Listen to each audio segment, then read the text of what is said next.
Que Dieu vous bénisse. Vous allez entendre le message « Être conduit », prêché le 7 décembre 1965 par notre précieux frère et prophète William Marion Branham.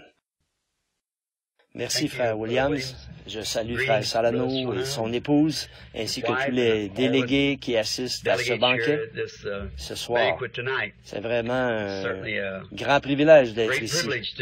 J'attendais cette heure depuis le moment même où nous avons pris la route pour venir.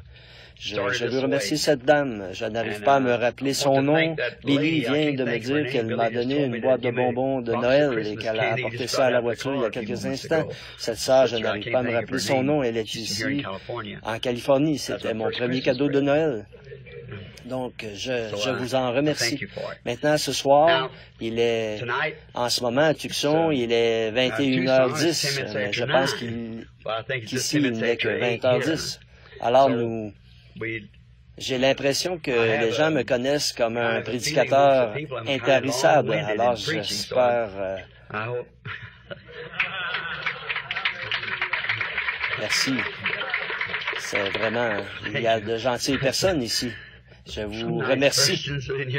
Mais je suis presque au bout du rouleau ce soir, à force d'avoir prêché. Je l'ai fait sans arrêt depuis Shreveport et en traversant la région pour venir jusqu'ici, soir après soir, et alors on est un peu secoué. Vous savez, on prend froid et on a la gorge irritée. J'ai commencé à Shreveport, j'ai perdu mes cheveux il y a quelques années, et j'avais un petit postiche que je porte quand je prêche dans le Nord pour ne pas avoir un rhume. Je suis allé à Shreveport et je l'ai oublié. Et là, j'ai vraiment attrapé un rhume.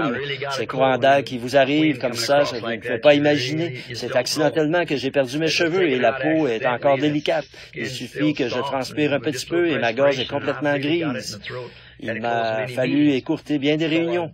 Alors, je suis juste un peu enroué ce soir. Par contre, nous tenons à dire que nous avons passé des moments merveilleux en faisant route pour venir jusqu'ici dans les réunions. Hier soir, nous avons passé des moments merveilleux avec les frères là-bas à l'autre chapitre. Et alors, beaucoup de gens sont venus. L'assistance était merveilleuse. Les gens étaient si respectueux et si gentils.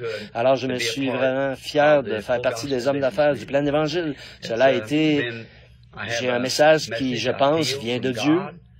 Il est un peu étrange pour certains, et je n'y peux rien. Je ne peux être que ce que je suis.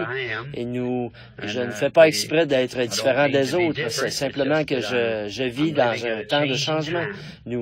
Tant qu'on construit un mur en ligne droite, tout va bien. Les maçons peuvent mettre les briques les unes à côté des autres. Mais quand il faut tourner à l'angle, c'est là et nous ne construisons pas un mur, nous construisons une maison. Vous voyez, donc ces virages doivent venir. Ils sont venus dans l'âge de Martin Luther, de John Wesley, dans l'âge pentecôtiste, et nous y voici de nouveau. Alors il est difficile de tourner aux angles, mais je suis vraiment reconnaissant envers Dieu, même si cela a été très dur, les gens ont bien réagi, 100%. Donc, nous sommes très reconnaissants, nous remercions chacun de vous. Maintenant, avant d'ouvrir le livre, parlons à l'auteur, si vous le voulez bien, pendant un instant, alors que nous inclinons la tête.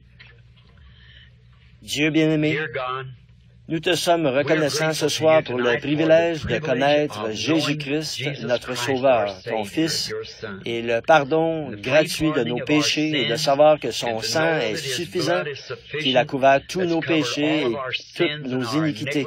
Ils sont si bien effacés et mis dans la mer de l'oubli de Dieu que son épouse sera là au souper des noces, pure, sans mélange, pour épouser le Fils de Dieu. Combien nous te remercions pour cette œuvre entièrement suffisante et pour la foi qui nous fait savoir que nous ne nous confions pas dans nos propres mérites, mais uniquement dans son mérite à lui, en raison de ce qu'il a fait pour nous. Nous en sommes tellement reconnaissants. Merci pour le succès que ces frères ont eu outre-mer, là-bas, dans les pays où les gens ont faim et soif de Dieu. Je prie, Seigneur, que s'ils y retournent, ces enfants qu'ils ont fait entrer dans le royaume soient les arrière-grands-mères et les arrière-grands-pères des enfants qu'eux auront fait entrer à leur tour. Accorde-le, Père. Bénis-nous ensemble ce soir et puisse le Saint-Esprit nous donner les choses dont nous avons besoin. Ferme notre bouche aux choses que nous ne devrions pas dire et ouvre nos cœurs pour recevoir ce que tu voudrais nous dire. Accorde-le, Père. C'est au nom de Jésus que nous faisons cette prière. Amen. Maintenant, Prenons dans la Bible un petit texte sur lequel ce soir j'aimerais parler pendant quelques instants et qui se trouve dans Marc au chapitre 10. Et il y a quelques années, quand j'allais prêcher, et je n'avais même pas besoin de noter quoi que ce soit, je pouvais m'en souvenir, et je n'avais pas besoin de mettre des lunettes pour lire dans la Bible. Mais depuis que j'ai maintenant dépassé 25 ans pour la deuxième fois, alors ça m'est un peu difficile de faire comme avant, comme une voiture éreintée, mais je roule toujours. Ah oui, je veux continuer à faire tough jusqu'à ce que j'aille sur le tas de ferraille pour être fondu de nouveau. C'est la promesse. Luc au chapitre 10 et à partir du, je crois que j'ai dit le verset 21, si je peux le trouver ici quelque part. J'ai fait erreur, c'est Marc. Excusez-moi. C'est Marc, chapitre 10, et le verset 20, à partir du verset 21 que je veux lire. Prenons plutôt le verset 17. Comme Jésus se mettait en chemin, un homme accourut et se jetant à genoux devant lui. « Bon maître, lui demanda-t-il, que dois-je faire pour hériter la vie éternelle? » Jésus lui dit, « Pourquoi m'appelles-tu bon? Il n'y a que de bon que Dieu seul. Tu connais les commandements. Tu ne commettras point d'adultère, tu ne tueras point, tu ne déroberas point, tu ne diras point de faux témoignages, tu ne feras tort à personne. Honore ton père et ta mère. » Il lui répondit, « Maître, j'ai observé toutes ces choses dès ma jeunesse. »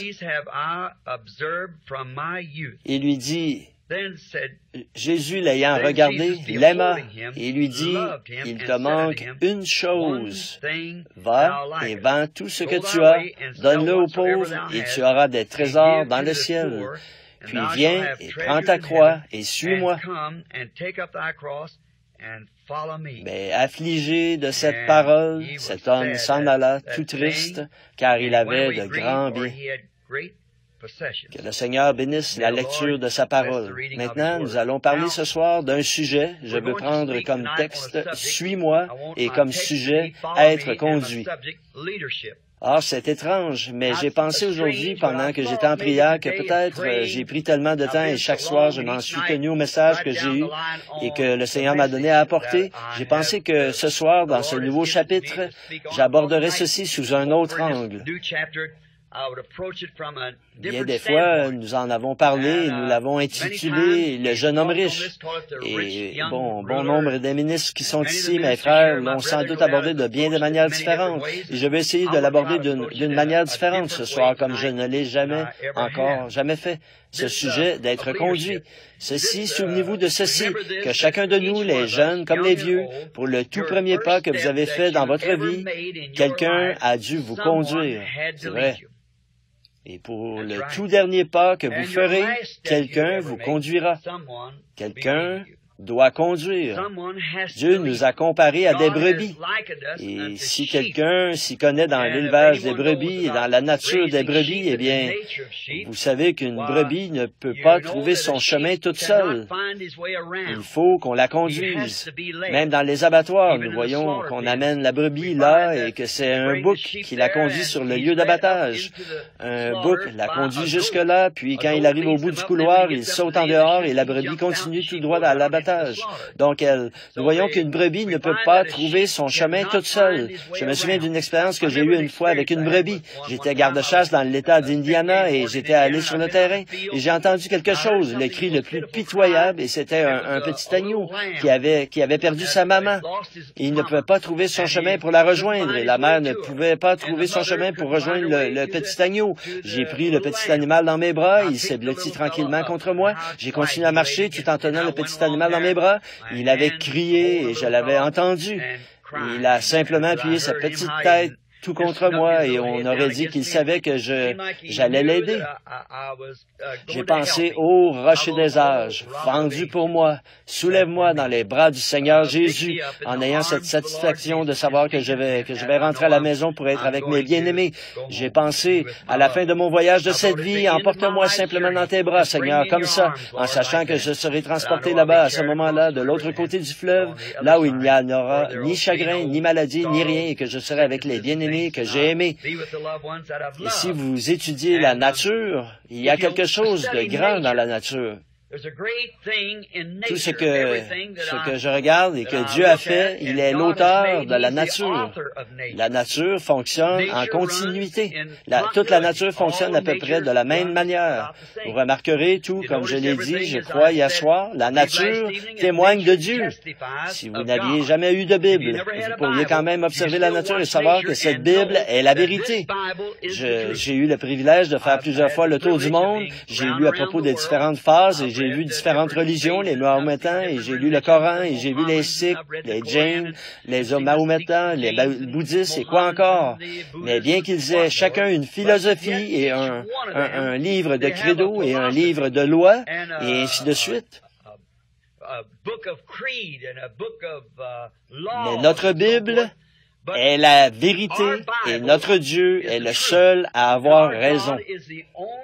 En effet, chacun d'eux doit montrer un tombeau quelque part où leur fondateur se trouve toujours, tandis que le christianisme montre un tombeau ouvert et la possibilité de vivre en présence de celui qui y a été mis. Il est vivant. Ce n'est pas un Dieu qui était, c'est un Dieu qui est. Pas un j'étais, ni je serai, mais je suis. Et toute la nature fonctionne en continuité, comme je l'ai dit en parlant de nos âges de l'Église. D'ailleurs, nous avons les livres là-dessus qui vont paraître sous peu. Pourquoi sur le sujet, mon écrit sur les âges de l'Église. Et là, nous voyons l'Église comme elle a mûri, s'est développée, exactement comme le fait toute la nature. Nous parlions l'autre jour du soleil qui se lève le matin, un petit bébé très faible qui n'a vraiment pas beaucoup de force du tout. Et alors que le jour avance, il devient de plus en plus fort. Vers 8 heures, il entre à l'école, comme un petit garçon ou une petite fille. Puis, vers les 11 heures, il sort de l'école et il est prêt à servir. Ensuite, il avance jusqu'à environ 15 heures et passe du milieu de la vie à la vieillesse. Puis, il meurt dans l'après-midi.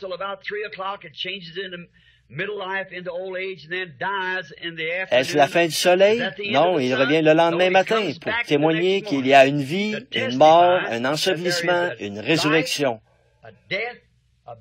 Voyez? Nous observons les arbres, comment ils suivent leur cours et ce qu'ils font. Il y a quelque temps, j'étais au Kentucky et j'aime chasser les écureuils. Je suis allé là-bas à l'automne pour chasser les écureuils avec un de mes amis et c'était devenu très sec.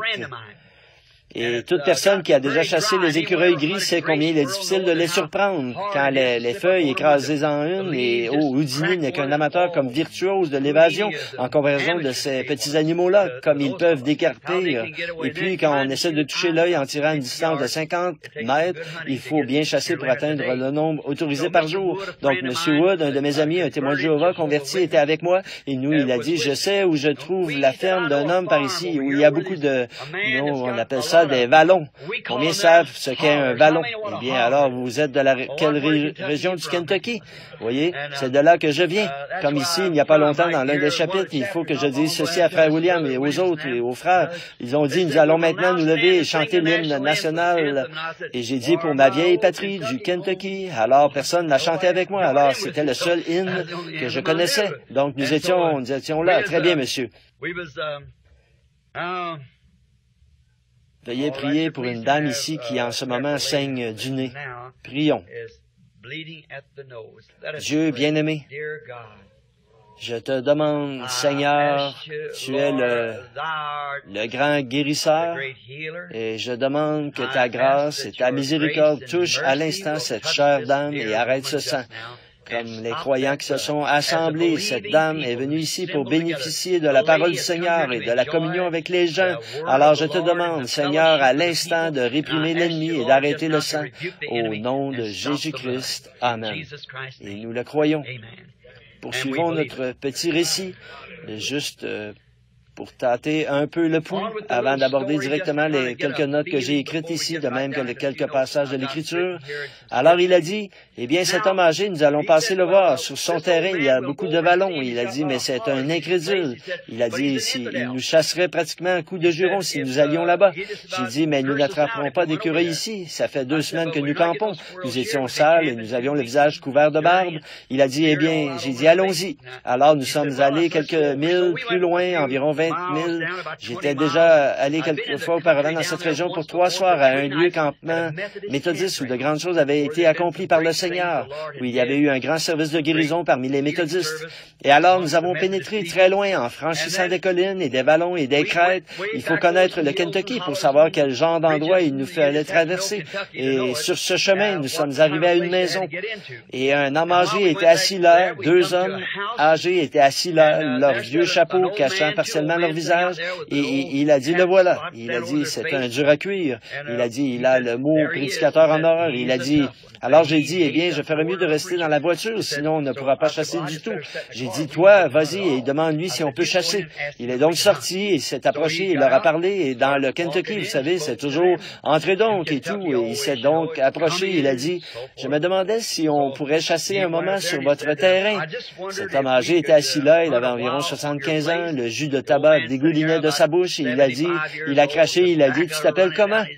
Il a dit, je m'appelle Wood. Il a dit, as-tu un lien de parenté avec le vieux Jim qui habitait? Il a dit, oui, je suis le fils de Jim. Il a dit, je suis Banks. Oui. Eh bien, il a dit, le vieux Jim était un homme, honnête homme. Il a dit, certainement, sers-toi. Il a dit, es-tu tout seul? Il a dit, non, mon pasteur est là-bas. Il a dit, quoi? Il a dit, mon pasteur est dans la voiture. Il a dit, il chasse avec moi. Il a dit, Wood, tu ne vas pas me dire que tu es tombé si bas que tu dois trimballer un prédicateur avec toi partout où tu vas? Alors, c'était un vieil irréductible. Alors, je me suis dit que je ferais mieux de sortir de la voiture, vous savez. Donc, je suis sorti, je me suis approché, il a dit, tiens, et vous êtes prédicateur. J'ai dit, oui, monsieur. Il m'a regardé de la tête aux pieds, du sang d'écureuil, de la saleté. Il a dit, j'ai dit, je n'en ai pas trop l'air. Il a dit, eh bien, j'aime assez ça. Il a dit, vous savez, je veux vous dire quelque chose. Il a dit, on dit que je suis un incrédule. J'ai dit, oui, monsieur, c'est ce que j'ai cru comprendre. J'ai dit, mais je trouve qu'il n'y a pas vraiment de quoi se vanter. Pas vous? Il a dit, bien, il a dit, je ne sais pas. Il a dit, je vais vous dire ce que moi je pense de vous autres. J'ai dit, très bien. Il a dit, vous aboyez devant le mauvais arbre. Combien savent ce que ça veut dire, vous voyez? Ça veut dire que c'est un chien qui ment. Vous voyez, le raton laveur n'est pas du tout là-haut. Vous voyez, il a dit, vous aboyez devant le mauvais arbre. J'ai dit, c'est une affaire d'opinion. Il a dit, eh bien, il a dit, regardez, vous voyez cette vieille cheminée qui se dresse là-bas? Oui, je suis né là-bas il y a 75 ans et il a dit, j'ai vécu ici même dans ces collines pendant toutes ces années. Il a dit, j'ai regardé vers les cieux, j'ai regardé ici et là. Certainement qu'au fil de ces 75 ans, j'aurais vu quelque chose qui ressemblait à Dieu. Vous ne pensez pas? J'ai dit, eh bien, ça dépend de ce que vous regardez. Vous voyez, de ce que vous cherchez. Il a dit, eh bien, je ne crois vraiment pas qu'une telle créature existe. Et je crois que vous autres, tout ce que vous faites, c'est aller escroquer de l'argent aux gens et tout. Et c'est comme ça que ça se passe. J'ai dit, eh bien, vous êtes un citoyen américain, vous avez le droit de penser ce que vous voulez. Il a dit, il y a un gars dont une fois j'ai entendu parler, il a dit, auquel je voudrais bien, si jamais j'avais l'occasion de lui parler, il a dit, j'aimerais lui poser quelques questions. Et j'ai dit, oui, monsieur. Il a dit, c'était un prédicateur, vous le connaissez peut-être. Il a dit, il a fait une réunion ici à Campbellsville, il n'y a pas longtemps, là, sur le terrain d'une église, un lieu de campement. Et il a dit, son nom m'échappe. Il a dit, il vient de l'Indiana. Et j'ai dit, oh, oui, monsieur. Et Frère Wood allait dire, eh bien, je ne dis pas ça. Alors il a dit, j'ai dit, qu'est-ce qu'il a fait? Il a dit, eh bien, il a dit, la vieille dame, quelqu'un là-haut sur la colline, il a dit, vous savez, elle se mourait du cancer. Et il a dit, ma femme et moi, nous montions là-bas le matin pour changer son lit. Il a dit, on ne pouvait pas la soulever assez haut pour la mettre sur le bassin hygiénique. Il a dit, il fallait tirer sur une alaise. Et il a dit, elle se mourait. Elle était allée à Louisville et elle disait que les médecins l'avaient condamnée et il avait déclaré qu'elle allait mourir. Alors sa sœur est allée à cette réunion et elle a dit que ce prédicateur se tenait là sur l'estrade, qui s'est tourné pour regarder l'auditoire d'histoire et qu'il a appelé cette femme par son nom et lui a dit que quand elle était partie, elle avait pris un mouchoir, il l'avait mis dans son sac à main. Il a donné le nom de cette femme qui habitait ici 20 000 plus bas et il a dit qu'elle souffrait du cancer, comment elle s'appelait et tout ce qu'elle avait traversé. Il a dit, prenez ce mouchoir et allez le poser sur cette femme. Et il a dit que cette femme serait guérie de son cancer. Il a dit, ils sont venus ici ce soir-là. Il a dit, sans exagérer, j'ai entendu des cris épouvantables là-haut. J'ai pensé qu'il avait lâché l'armée du salut là-haut sur la colline. J'ai dit, eh bien, j'ai dit, la vieille sœur doit être morte. J'ai dit, nous, demain, avec la charrette, nous irons la chercher et nous l'amènerons ensuite jusqu'à la route principale. Et j'ai dit, de là, ils pourront l'emporter chez l'entrepreneur des pompes funèbres. Et j'ai dit que nous avons entendu, il était inutile que nous montions là-haut à cette heure-là de la nuit. Il a dit, c'était à environ une distance d'environ 1 000, là-haut sur la colline. Il a dit, nous sommes montés le lendemain matin et vous savez ce qui est arrivé? J'ai dit, non, monsieur. Elle a dit, elle était assise là en train de manger des chaussons aux pommes frites, de boire du café avec son mari. J'ai dit, sérieusement? Il a dit, oui, monsieur. Oh, j'ai dit, monsieur, quand même, vous ne parlez pas sérieusement. Il a dit, ce qui me travaille, c'est que, comment est-ce que cet homme, qui n'a jamais été dans cette région, a pu savoir ça? Vous voyez? Et j'ai dit, oh, vous ne croyez pas ça? Il a dit, c'est la vérité. J'ai dit, vous croyez ça? Vous voyez? Il a dit, eh bien, montez là-haut sur la colline, je peux vous le prouver maintenant, celui qui me prêche, vous voyez? Alors j'ai dit, j'ai ramassé une pomme et j'ai dit, est-ce que je peux avoir une de ces pommes? Et je l'ai frottée sur mes vêtements et il a dit, eh bien, ce sont les guêpes qui les mangent. Alors, vous pouvez bien en prendre une. Et puis, alors, j'ai dit, eh bien, j'ai mordu dedans et j'ai dit, elle est bonne, cette pomme. Il a dit, oh oui, il a dit, vous savez quoi? J'ai planté cet arbre à cet endroit, il y a 40 ans, quelque chose comme ça. J'ai dit, oh, vraiment? Oui, monsieur. Et j'ai dit, eh bien, et chaque année, j'ai dit, je remarque que nous n'avons pas encore eu de gel, nous sommes au début d'août, et j'ai dit, les feuilles tombent des arbres. Oui, monsieur, c'est exact, c'est l'automne qui arrive. Je crois que cette fois, nous aurons un automne précoce. J'ai dit, oui, monsieur, j'ai changé de sujet, vous voyez. Il a dit, eh bien, vous savez, c'est étrange. J'ai dit que la sève se retire de l'arbre. J'ai dit, et ces feuilles qui tombent, et pourtant il n'y a pas, elles n'ont pas eu de gel pour les tuer, ces feuilles. Il a dit, eh bien, il a dit, quel rapport avec ce que nous sommes en train de dire? Et j'ai dit, eh bien, je me pose la question, c'est tout. Vous savez, maman disait toujours, si on lâche la bride à une vache, elle se mettra elle-même la corde au cou, vous savez, alors je lui lâchais la bride. Donc il a continué, il a dit, eh bien, oui, mais quel rapport? J'ai dit, vous savez, Dieu fait pousser ses pommes, et vous appréciez ses pommes et ses feuilles, et vous vous asseyez à l'ombre et tout le reste. Elle descend en automne, et j'ai dit, elle remonte de nouveau, et avec les pommes et les feuilles. Et elle a dit, oh, ça, c'est simplement la nature, vous voyez, c'est simplement la nature. J'ai dit, eh bien sûr que c'est la nature. J'ai dit, c'est la nature, mais quelqu'un doit diriger la nature. Vous voyez? Et il a dit, maintenant, dites-moi, qu'est-ce qui fait ça? Il a dit, eh bien, c'est tout naturellement la nature. J'ai dit, qui est-ce qui dit à cette petite feuille-là? Et j'ai dit, maintenant, la raison pour laquelle cette feuille tombe, c'est parce que la sève descend dans la racine. Mais si cette sève restait dans l'arbre pendant l'hiver, qu'est-ce qui arriverait? Il a dit, ça tuerait l'arbre. Eh bien, j'ai dit, maintenant, quelle est l'intelligence qui fait descendre la sève dans les racines? Il lui dit, maintenant, file d'ici, l'automne arrive, descends dans les racines et cache-toi. Et elle est restée là, dans les racines, comme si c'était un tombeau. Puis, le printemps suivant, elle remonte et produit de nouvelles pommes, et produit de nouvelles feuilles et tout ça.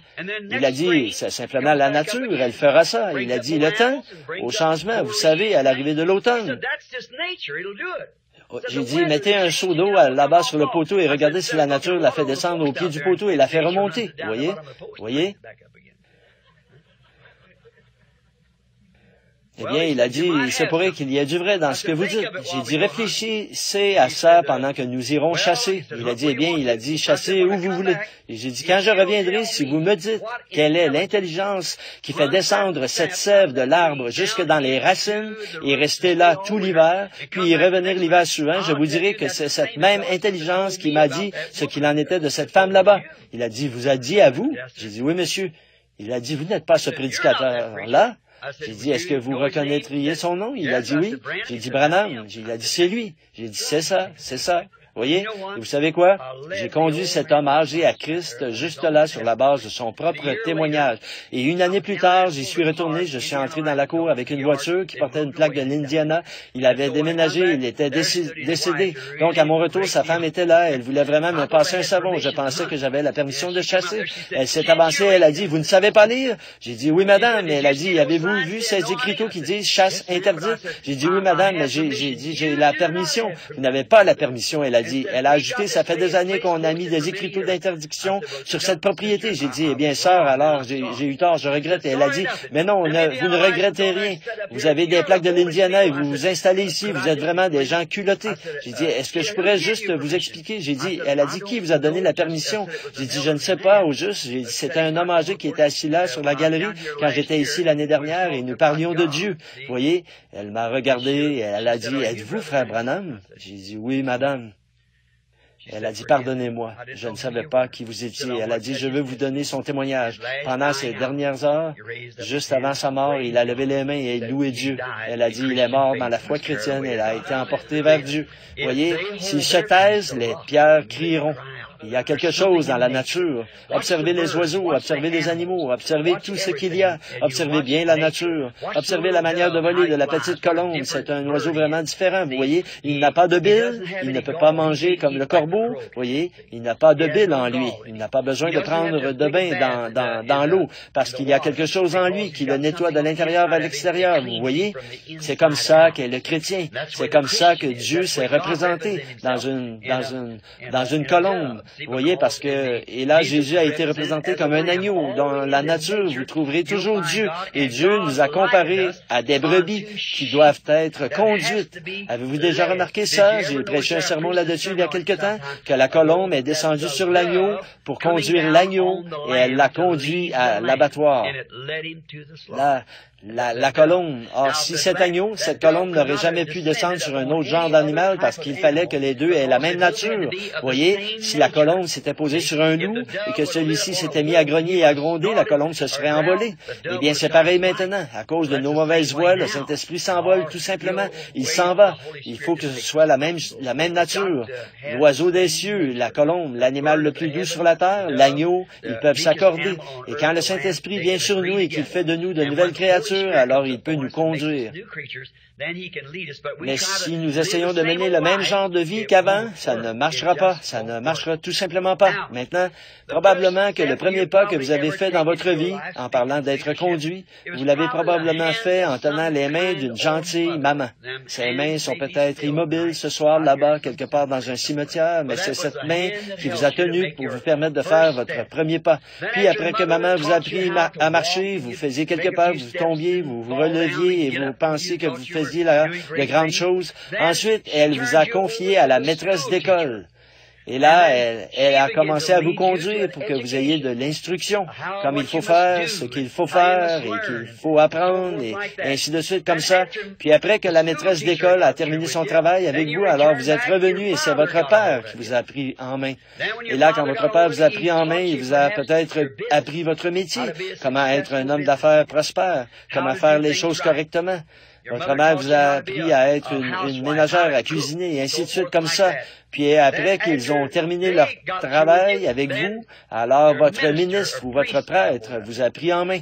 Mais maintenant, qui est-ce qui vous conduit? Voilà maintenant la question. Or, ce soir, nous sommes tous conduits par quelque chose. Il le faut. Nous sommes conduits. Remarquez.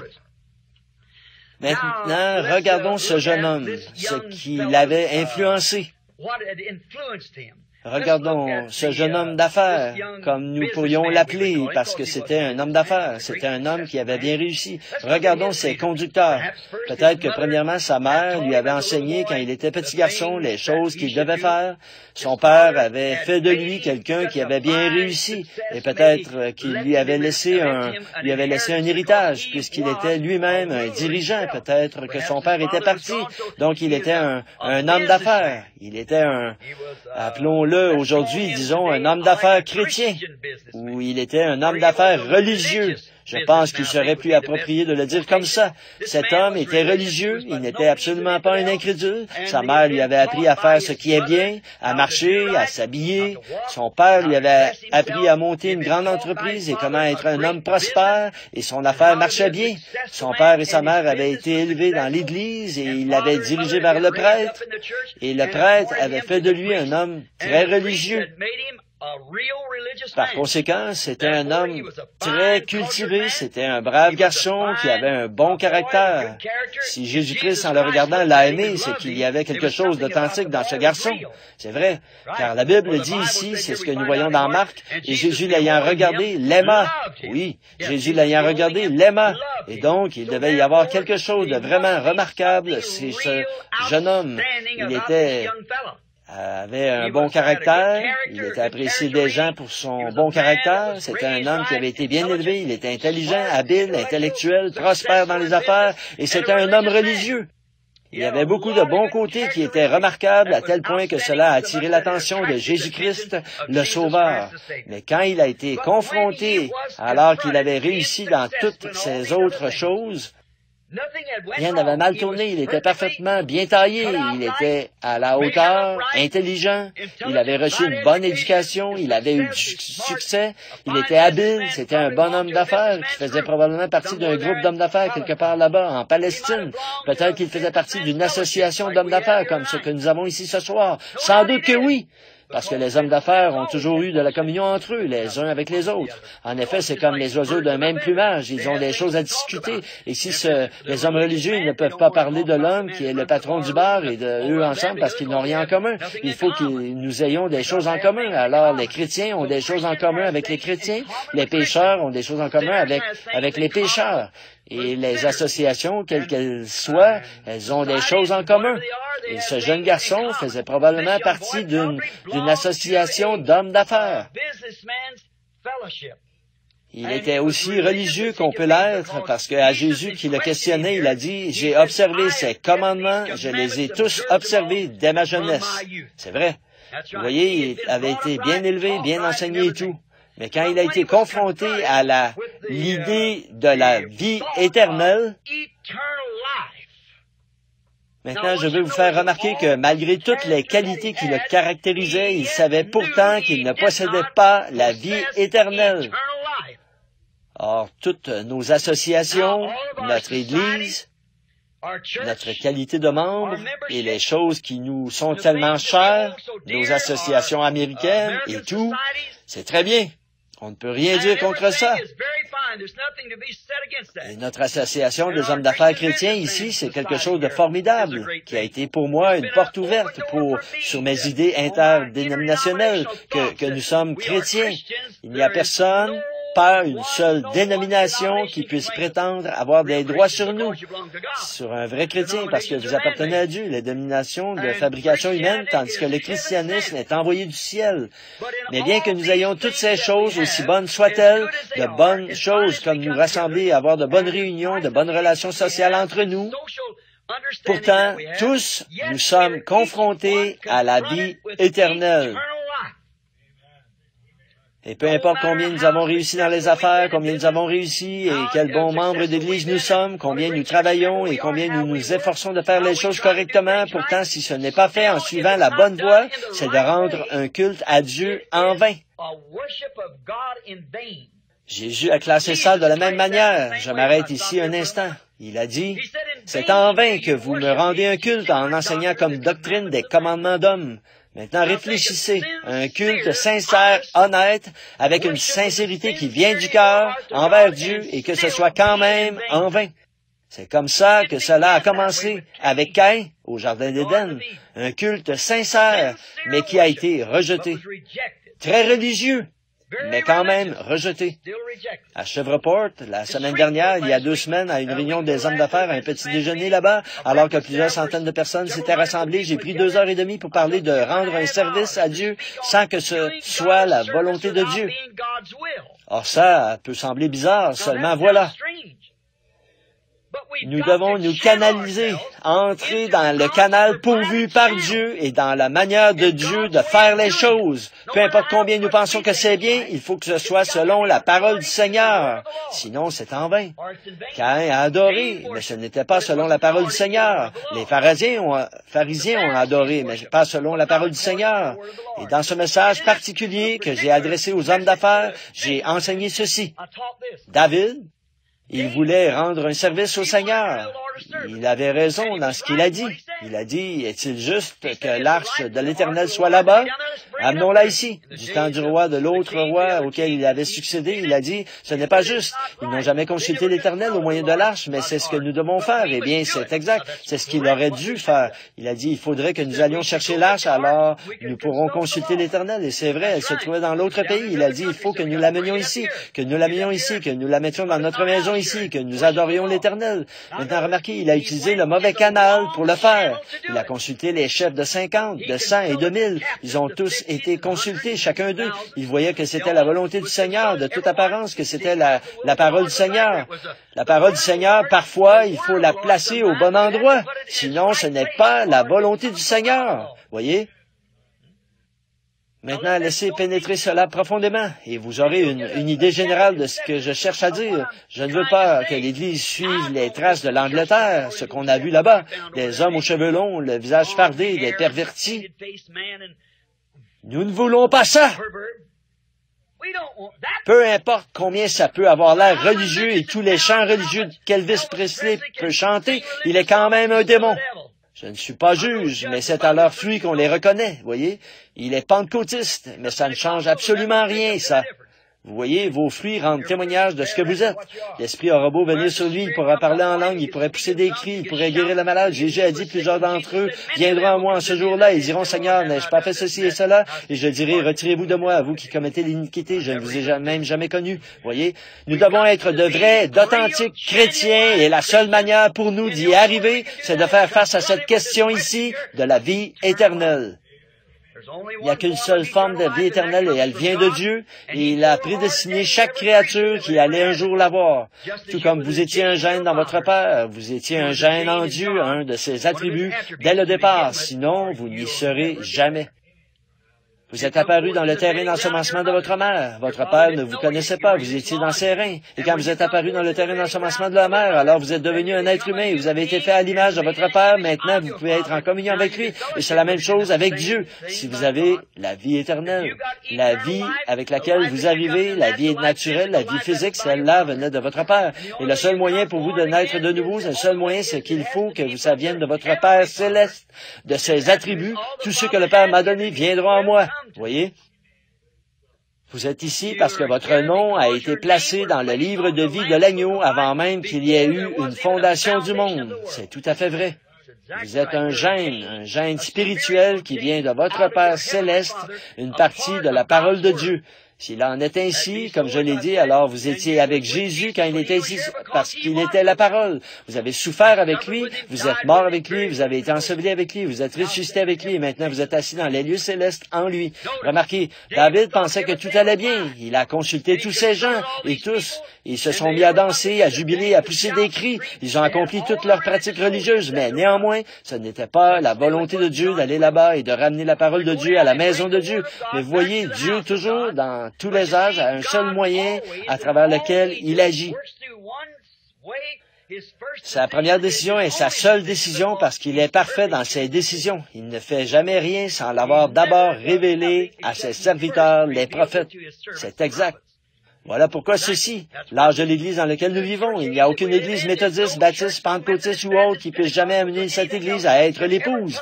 Il faudra Malachie 4 comme réponse que Dieu envoie un prophète auquel il puisse se révéler, parce que c'est le seul moyen. Nos Églises se forment en dénomination et se retrouvent alors en plein gâchis et elles sont un ramassis de gens comme elles l'ont toujours été et Dieu envoie toujours les prophètes. Et là, il y avait Nathan, qui était dans le pays, un prophète confirmé devant Dieu, et on ne l'a même pas consulté. Ils sont allés là-bas, ce qui a coûté la vie à un honnête homme et tout, et ils ont pris l'arche. Plutôt que de la mettre sur les épaules des Lévites pour la transporter, ils l'ont mise sur un char pour la transporter.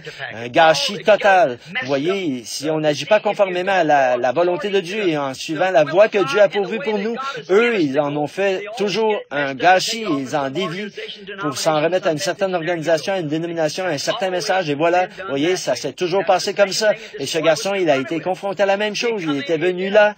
Il avait été un membre peut-être des pharisiens ou des sadducéens ou d'un mouvement important de l'ordre établi de l'époque. Il était tout ce qu'il y a plus de religieux. Il a dit, j'ai observé ces commandements qu'on m'a enseignés depuis ma jeunesse. Voyez, et Jésus l'a aimé à cause de ça.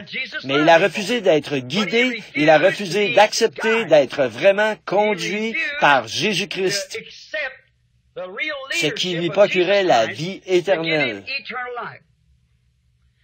Remarquez, il croyait qu'il y avait quelque chose de différent de ce qu'il avait. Sinon, il n'aurait jamais dit, « Bon maître, que dois-je faire maintenant? » Vous voyez, il voulait faire quelque chose lui-même. Nous aussi, nous sommes comme ça, nous voulons faire quelque chose nous-mêmes. Le don de Dieu est un don gratuit. Dieu vous l'a donné. Vous n'avez pas une seule chose à faire pour le recevoir. Il vous l'a destiné et vous allez le recevoir. Voyez, remarquez, il savait qu'il était là. Il y croyait, il voulait le recevoir. Mais quand il a été confronté à la manière de procéder pour y arriver, c'était différent de son rituel. C'était différent. Il pouvait garder son argent et continuer à faire partie de l'Église dont il faisait partie et tout le reste. Mais Jésus savait ça. Il savait qu'il avait ramassé cet argent. Il a dit, va vendre tout ce que tu as et donne-le aux pauvres. Puis viens, prends ta croix et suis-moi. Et tu auras des trésors dans les ciels. Mais il n'a pas pu le faire. Les autres conducteurs qu'il avait eus dans sa jeunesse avaient eu tellement d'influence sur lui qu'il a refusé d'accepter la voie pourvue par Dieu, c'est-à-dire Jésus-Christ, le seul à détenir la vie éternelle, le seul à pouvoir vous la donner. Ce n'est pas l'Église qui peut vous donner la vie éternelle, pas votre voisin, pas votre pasteur, pas votre prêtre, pas votre credo. Seul Jésus-Christ lui-même peut vous donner la vie éternelle. Il est peu importe combien vous êtes bon, ce que vous arrêtez de faire, ce que vous commencez à faire, il faut que vous acceptiez la personne du Seigneur Jésus-Christ. Et alors, quand vous le faites, il est la parole, alors votre vie concorde parfaitement avec la parole et elle se manifeste à l'âge dans lequel vous vivez. Noé, c'est ce qu'il lui a fallu faire pour que la parole se manifeste dans son âge à lui. Mais qu'est-ce qui se serait passé si Moïse était venu en disant, nous savons ce que Noé a fait, nous allons prendre la parole de Noé, nous allons nous y prendre exactement comme Noé l'a fait, nous allons construire une arche et descendre le Nil pour sortir de l'Égypte. Eh bien, ça n'aurait pas marché, vous voyez, c'était un autre âge. Jésus n'aurait pas pu venir avec le message de Moïse, Luther n'aurait pas pu venir avec le message catholique, Wesley n'aurait pas pu venir avec le message de Luther, les pentecôtistes n'auraient pas pu venir avec le message de l'âge de Wesley, et l'épouse ne peut pas être formée par la dénomination pentecôtiste, elle ne peut tout simplement pas. C'est tout à fait vrai. Celle-ci s'est organisée, c'est fait. Elle est allée là, et c'est là qu'elle se trouve, comme toutes les autres. C'est la balle. Tout comme la vie qui monte en passant par, vous voyez, cet écrivain, comme je le disais l'autre soir, cet écrivain qui a écrit ce livre, et ce n'est pas parce qu'il m'a critiqué si durement en disant que j'étais un démon, si une telle chose existait. Alors il a dit, il ne croyait pas en Dieu, il a dit, un Dieu qui a pu se croiser les bras et rester là, regarder ses martyrs pendant les premiers âges, et alors qu'il prétendait avoir le pouvoir d'ouvrir la mer Rouge, il a laissé ses femmes et ses enfants se faire déchirer par les lions et tout, et puis il a déclaré qu'il était un Dieu d'amour. Il a dit, une telle créature n'existe pas, vous voyez. Cet individu à qui il manque l'inspiration de la parole ne voit pas ce qu'il en est. Il fallait que le premier grain de blé, l'époux, tombe en terre pour pouvoir ressusciter. De même, il fallait que la première épouse, qui est née à la Pentecôte, traverse l'âge des ténèbres, comme toute autre semence, qu'elle soit ensevelie. Il fallait qu'elle meure. Il le fallait. Mais elle a commencé à germer de nouveau avec Luther dans la première réforme. Ça ne ressemblait pas à la semence qui avait été mise en terre, mais c'était la lumière de ce temps-là. La tige, puis c'est passé dans l'aigrette, Wesley, et de l'aigrette, c'est passé dans la Pentecôte. La balle. Quand vous regardez à l'intérieur du blé, quand il apparaît, le grain de blé, pour l'homme qui a cultivé du blé, vous sortez et vous regardez le blé qui s'est formé là-dedans, il a exactement la même apparence que le grain. Mais si vous prenez ce blé qu'au moyen d'une pince fine, vous l'ouvrez, il n'y a pas de grain du tout là-dedans. Ce n'est que la balle. Et alors quoi?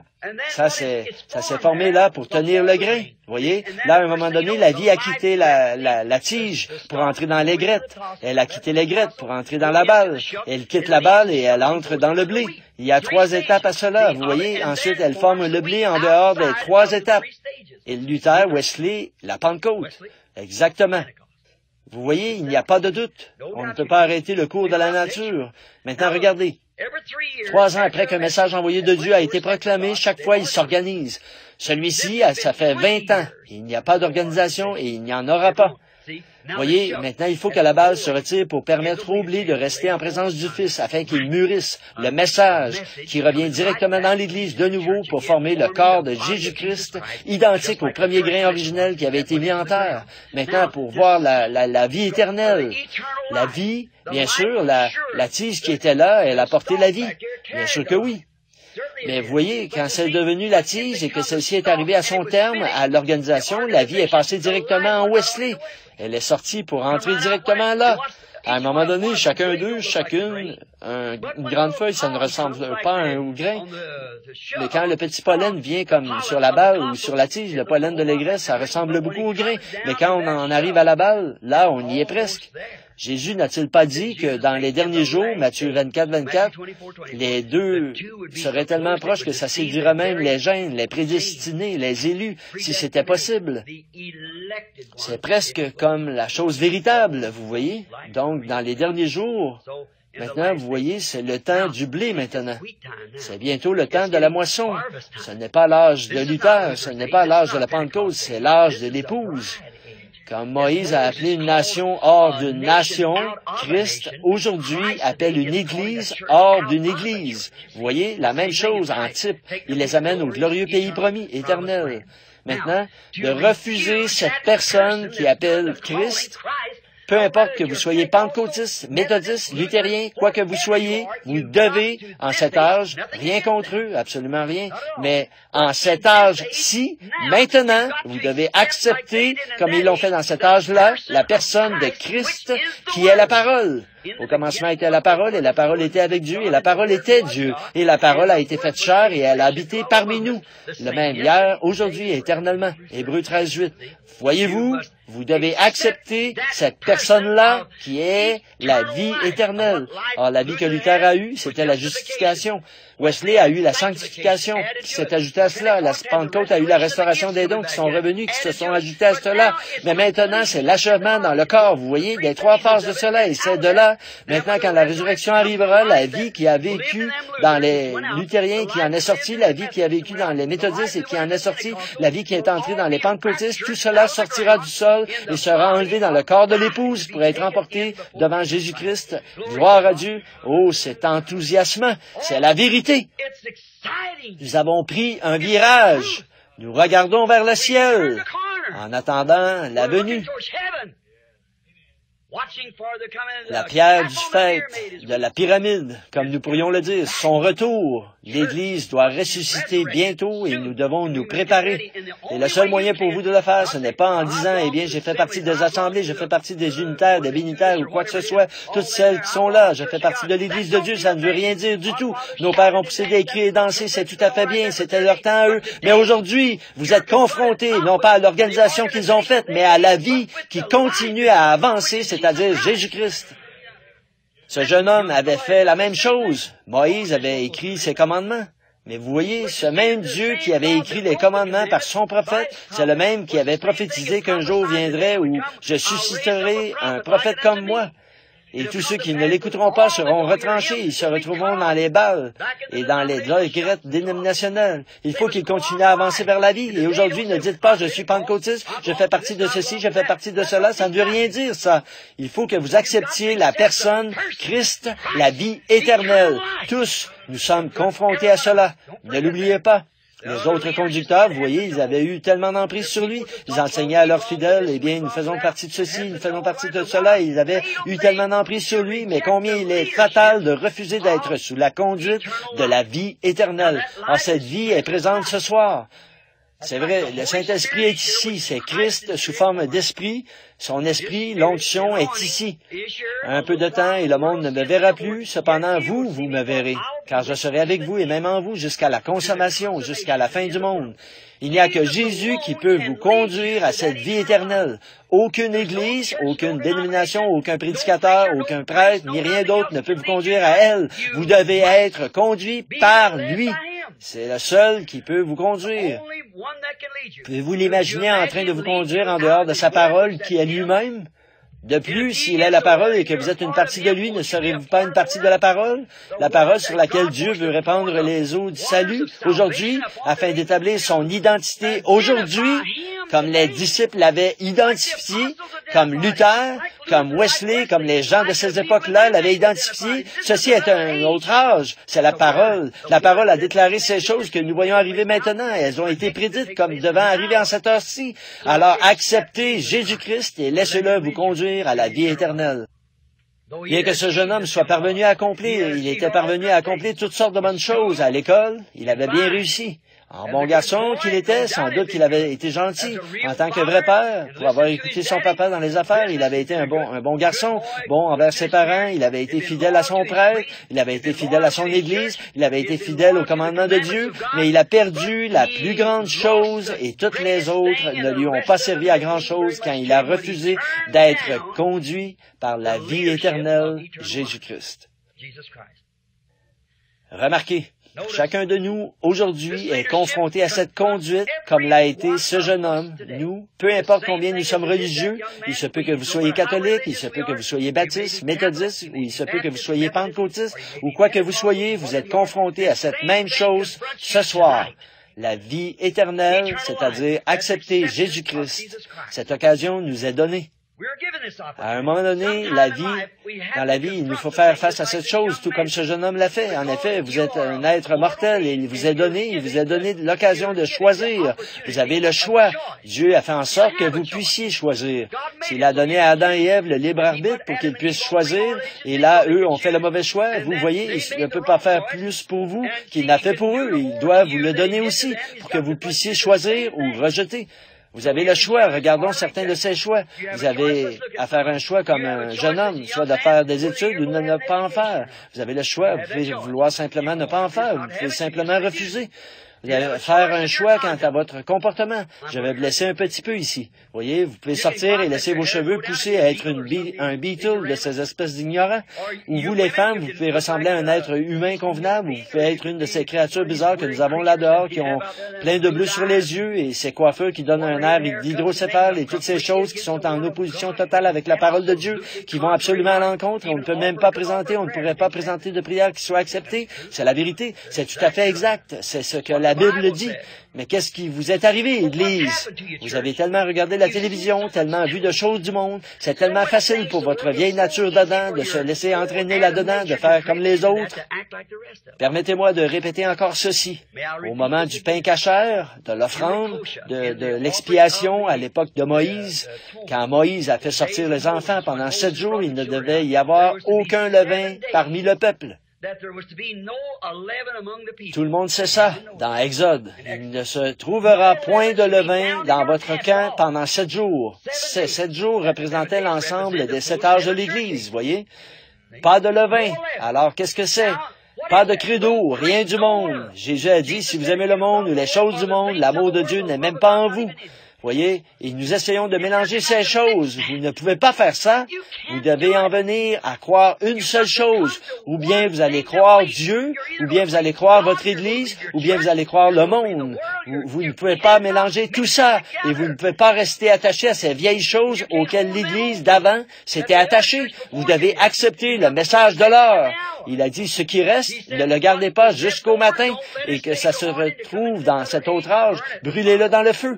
Que ce soit détruit. Là, dans l'âge dans lequel vous vivez, le message de cet âge, il doit être tiré des Écritures et confirmé et prouvé par Dieu et pour montrer que c'est Dieu qui fait ces choses. Alors, soit que vous le receviez ou que vous le rejetiez. C'est là la vie éternelle, d'être conduit par le Saint-Esprit alors qu'il conduit son Église.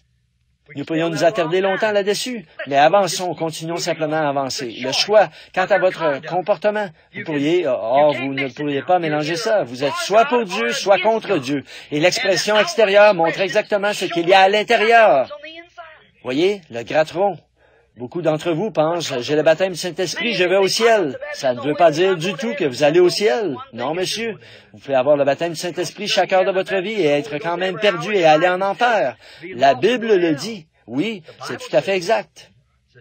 Regardez, vous êtes une personne extérieure. Vous avez 5 sens qui contactent ce corps extérieur. Dieu vous a donné 5 sens, pas pour entrer en contact avec lui, mais avec votre demeure terrestre. La vue, le goût, le toucher, l'odorat et l'ouïe. Puis vous avez un esprit à l'intérieur de ça. Il y a 5 sorties, la conscience et l'amour, et ainsi de suite. 5 sorties au moyen desquelles vous entrez en contact avec le monde et de l'esprit, mais par votre esprit. Votre partie physique entre en contact avec ce qui est physique. Votre partie spirituelle entre en contact avec ce qui est spirituel. Mais à l'intérieur de ça, vous avez une âme. Et cette âme, c'est ce gène qui vient de Dieu. C'est comme le bébé qui prend forme dans le ventre de sa mère. Quand le bébé vient dans le ventre de la mère par le petit germe qui se glisse à l'intérieur de l'ovule, il ne se forme pas une cellule d'être humain, puis une de chien, puis une de chat, puis une de cheval. Ce sont toutes des cellules humaines parce qu'elles se forment à partir d'une cellule humaine initiale.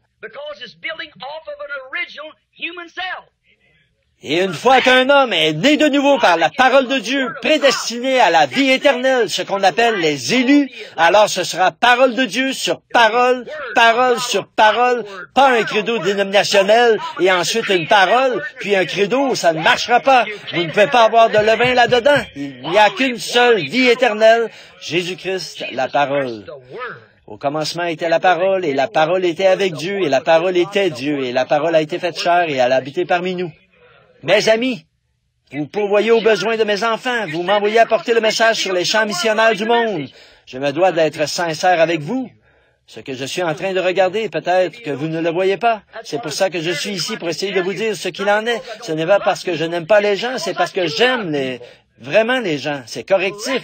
Quand je vois l'Église qui perd du terrain, qui dévie en disant, eh bien, nous avons fait ceci, nous avons fait cela, et qu'en parcourant l'Église du regard, je vois, ça ne marchera tout simplement pas. Et puis en regardant ici dans la Bible, je vois qu'il faut que ce soit comme ça à la fin, cet âge tiers de l'Église de Laodicée qui met Jésus, la parole à la porte. Il n'a jamais appelé, il ne va pas appeler une église. Il a dit, tous ceux que j'aime, je les reprends, je les châtie, je prends la parole et je cogne dur en disant, vous avez tort. C'est pour cette raison, parce que je vous aime. Si vous ouvrez la porte et que vous me laissez entrer, j'entrerai et je souperai avec vous. Il ne s'agit pas d'une église, puisqu'on l'a déjà mis à la porte de ça. Il s'est dirigé vers le conseil œcuménique. C'est là qu'elle s'en est allée. Elle est retournée tout droit à Rome, d'où elle est venue. C'est exact. J'ai écrit ça sur une feuille de papier il y a 25 ans ou 33 ans. Ça y est. Et non seulement, mais c'est aussi écrit dans la Bible. D'après une vision, elle y est retournée. Il n'y a aucun moyen de la sauver. Elle est fichue. Il va en être ainsi. Dieu appelle des individus. Je me tiens à la porte et je frappe. Si quelqu'un, n'importe qui, un individu sur 1000, il se pourrait que ce soit sur 1 million. Comme je l'ai dit l'autre soir, quand Israël est sorti d'Égypte, il y a seulement 2 millions de personnes qui sont venues et seulement 2 personnes sont entrées. 1 sur 1 million. Le saviez-vous? Caleb et Josué. Et Jésus, quand il était sur terre, ils lui ont dit, nos pères ont mangé la manne dans le désert, nous observons les traditions, nous faisons ceci, nous savons à quoi nous en tenir. Il a dit, je sais que vos pères ont mangé la manne dans le désert, et ils sont tous éternellement séparés. Ils sont morts. Quand le sperme sort du mâle ou de la femelle, il y a 1 million d'ovules qui arrivent, il y a 1 million de germes qui arrivent. Et sur tous ces petits germes de l'espèce en question, si ça vient du taureau ou de l'homme ou de quoi que ce soit, il y a simplement des millions de germes, 1 million de germes en action. Là-dedans, il n'y a qu'un seul de ces germes qui est destiné à la vie. Parce qu'il n'y a qu'un ovule là qui est fécond, qui va s'unir à lui. C'est vrai.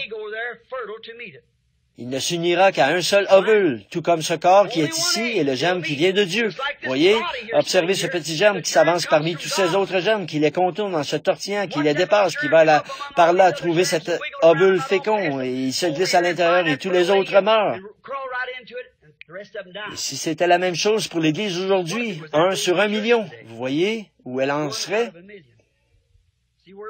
Étroite est la porte et resserrez le chemin, il en aura peu qui les trouveront. Car spacieux est le chemin qui mène à la perdition. Il y en aura beaucoup qui entreront par là. Est-ce la vérité, Frère Branham? Je ne sais pas. Mais je ne fais que citer l'Écriture, voyez?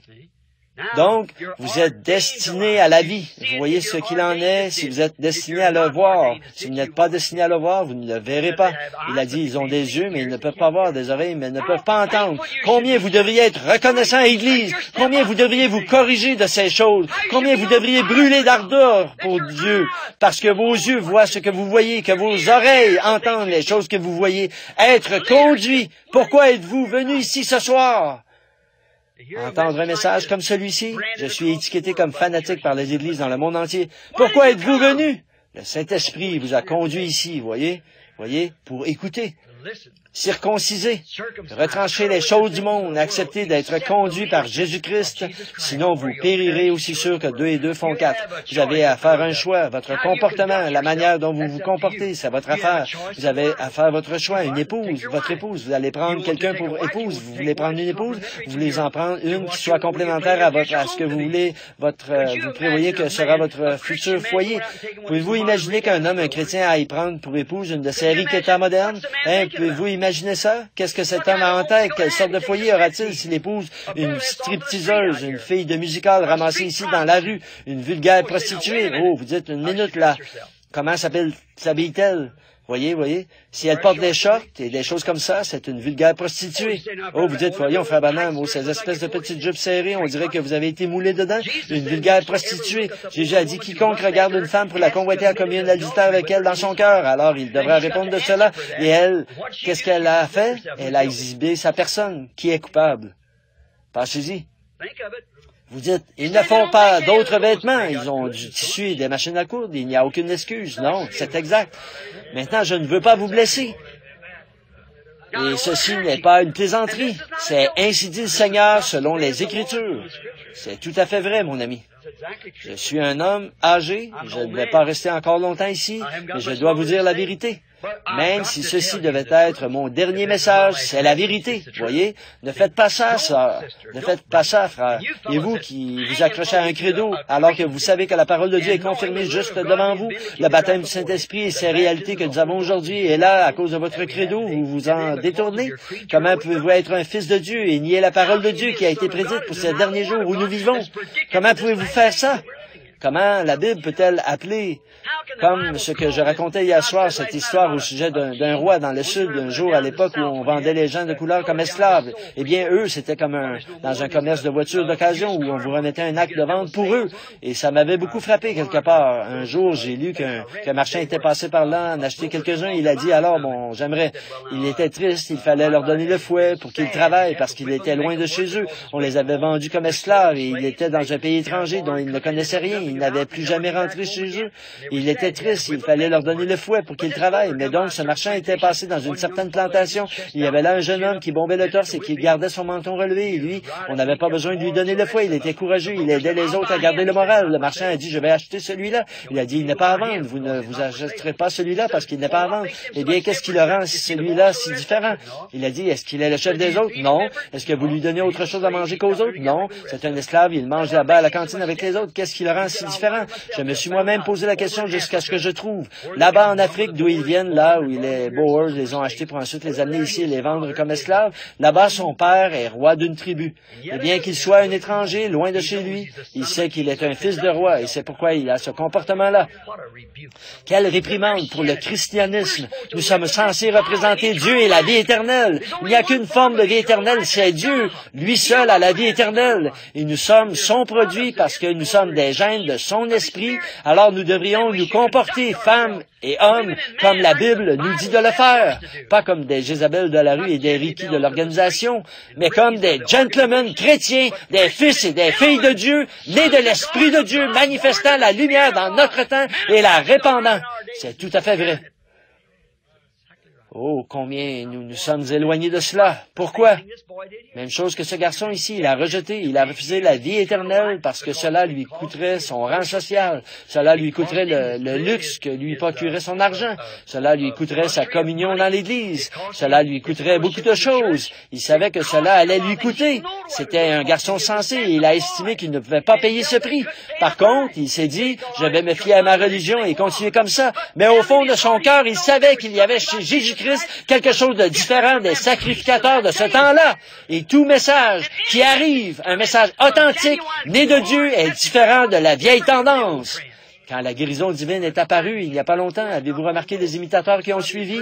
Voyez, tous, ils sont là dans ces organisations et ils y restent. Est-ce que quelqu'un le sait? Quelqu'un message devait faire suite à ça? Voyons, Dieu ne cherche pas à nous divertir. Il attire notre attention par quelque chose. Et une fois qu'il a attiré notre attention, et là, il présente son message. Regardez, quand il est venu sur terre au début, qu'il a commencé son ministère. Oh, jeune rabbin, nous voulons que tu viennes dans notre église. Nous viens donc ici, le jeune prophète. Oh, nous voulons que tu viennes, viens par ici. Mais un jour, il s'est levé, il a dit, moi et mon père, nous sommes un. Oh là là, il se fait Dieu. Si vous ne mangez la chair du Fils de l'homme, si vous ne buvez son sang, vous n'avez point la vie en vous-même. C'est un vampire. Nous n'aurons rien à faire avec ça. Les apôtres, eux, sont restés là. Les milliers l'ont quitté, mais ces apôtres étaient destinés à la vie. Et il l'a dit. Il ne pouvait pas l'expliquer. Il le croyait. Il s'en tenait à cela parce qu'il disait, personne ne peut faire ses œuvres. Même les sacrificateurs le savaient. Nicodème a dit, nous savons, le Sanhédrin, que personne ne peut faire ses œuvres sans qu'elles ne viennent de Dieu. Voyez, le jour de la Pentecôte, Pierre a dit, Jésus de Nazareth, cet homme approuvé de Dieu, devant vous. Dieu était avec lui.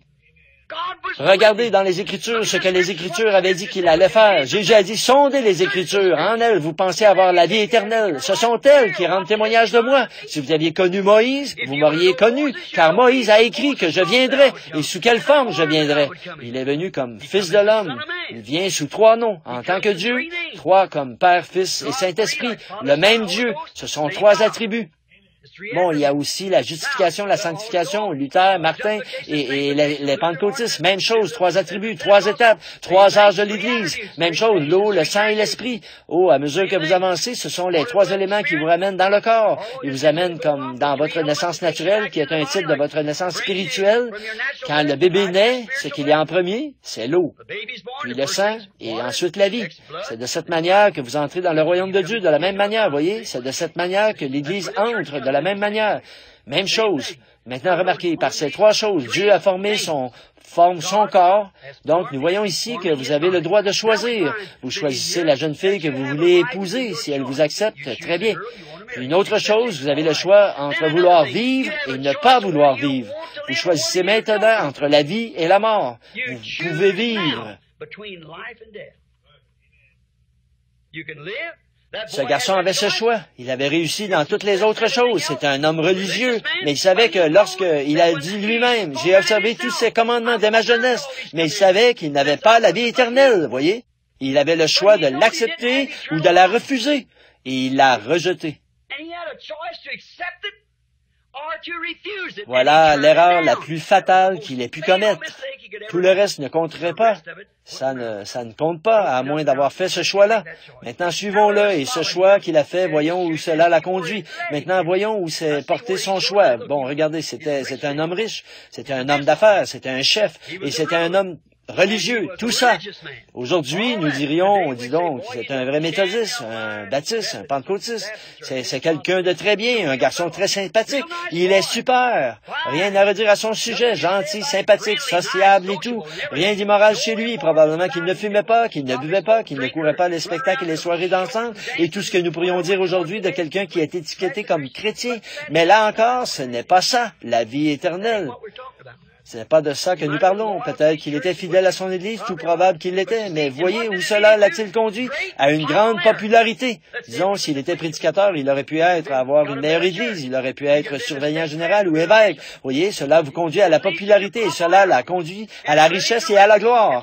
Cela pourrait faire la même chose aujourd'hui. Vous avez beaucoup de talent pour le chant. Je pensais à ce jeune homme qui, tout à l'heure, a chanté ce chant ici. Il avait donné ça au diable. Et maintenant, il le reprend. Quelle différence entre lui et Elvis Presley et certains d'entre eux, Pat Boone et ce genre de groupe, et Henry Ford, ce gars-là, de grands chanteurs, et leurs talents, ces talents que Dieu leur a donnés, ils les utilisent pour inspirer les œuvres du diable. C'est vrai, de grands chanteurs qui vendent les talents que Dieu leur a donnés pour acquérir la gloire dans ce monde, pour devenir quelqu'un. Comment pourriez-vous devenir plus quelqu'un qu'en étant un fils de Dieu? Peu m'importe que toute la ville ou que le monde entier vous appartienne, si vous n'avez pas accepté d'être conduit par la vie éternelle, par le Saint-Esprit, Christ, comment allez-vous? Après tout, qui êtes-vous? Vous êtes un mortel qui est mort par son péché et par ses offenses. Vous avez beau vouloir être tout ce qu'il y a de plus religieux, vous avez beau vouloir être tout ce qu'il y a de plus fidèle à l'Église, et vous, prédicateurs, vouloir être à la chair, mais si vous rejetez ça, vous mourrez. Il avait réussi. Il avait réussi ici, dans cette vie, certainement. En l'observant, nous remarquons, nous voyons ensuite que cet homme est allé, si nous le suivons un peu, nous voyons qu'il y a eu beaucoup de succès. Nous le suivons dans la Bible. Nous remarquons nous voyons que c'est un homme riche. Il possédait de très grandes propriétés. Il recevait le juge, le maire de la ville, tous ces gens-là. Il est là sur le toit et il donne de grands banquets avec tout plein de serveuses, de femmes, de jeunes filles et tout ça autour de lui. Et là, couché à la porte, il y a un mendiant qui s'appelle Lazare. Il balaie les miettes et les envoie dans sa direction. Nous connaissons cette histoire. Et puis, il continue à avoir du succès, tout comme les églises aujourd'hui. Un homme d'affaires qui est ici me disait qu'ici, même en Californie, l'Église doit dire aux syndicats ce qu'il faut faire. Vous voyez, cela redevient une affaire d'Église et d'État. C'est en plein sur vous. Vous voyez, vous êtes en plein là-dedans et vous prenez la marque de la bête sans le savoir. Si vous êtes déjà arrivé d'acheter une de mes bandes, procurez-vous celle-là après mon retour chez moi, la trace du serpent, et vous verrez ce qu'il en est. Vous verrez où ceci aboutit. Je retourne chez moi maintenant pour parler ça, si le Seigneur le veut. Ça prendra environ 4 heures. C'est pourquoi je ne pourrais pas l'apporter dans une réunion comme celle-ci. Il faut que j'aille là-bas où l'Église me supporte patiemment aussi longtemps. Mais bon, vous pourrez écouter cette bande chez vous le moment venu. Remarquez ceci. Donc, nous voyons qu'il avait bien réussi. Puis, nous le retrouvons plus tard. Il avait réussi encore mieux. Si bien qu'il a dit, « Je possède tellement de choses. » Oh, il aurait été quelqu'un de très admiré à notre époque, pas vrai? Mes greniers sont tellement remplis qu'ils débordent. Je possède tellement de choses que j'ai dit, « Oh, mon âme, repose-toi. » Mais ce qu'il avait fait au commencement, il avait refusé d'être sous la conduite de Jésus-Christ. Son Église, son intelligence, son instruction et tout l'avait conduit à la réussite. Tous les Juifs l'aimaient. Il leur faisait des dons, il les aidait, il avait peut-être fait ceci, cela ou autre chose. Mais vous voyez, il a refusé d'être conduit par Jésus-Christ, la vie éternelle. Et la Bible dit, il a dit, « Insensé, cette nuit, ton âme te sera redemandée. » Et là, nous le retrouvons, le lieu suivant, dans le séjour des morts.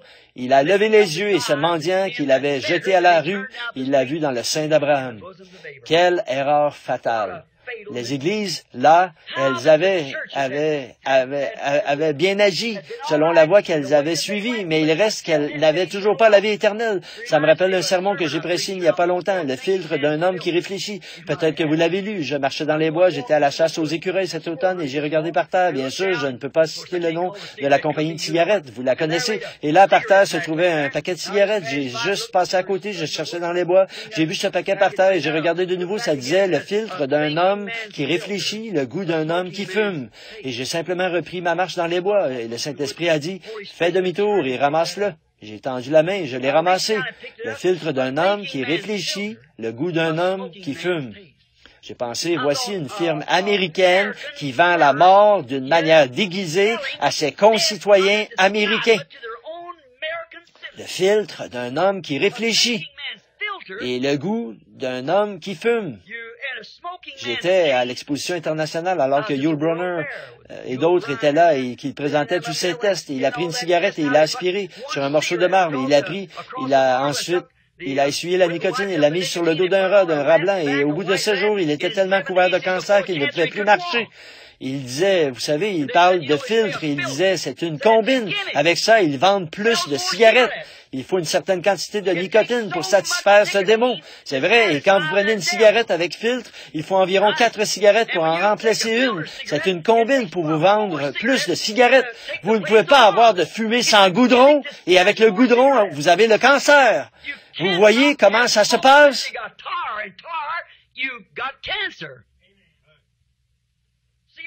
Et les Américains aveugles, ils s'attendent à voir sortir un lapin d'un chapeau quelque part et ils tombent dans le panneau.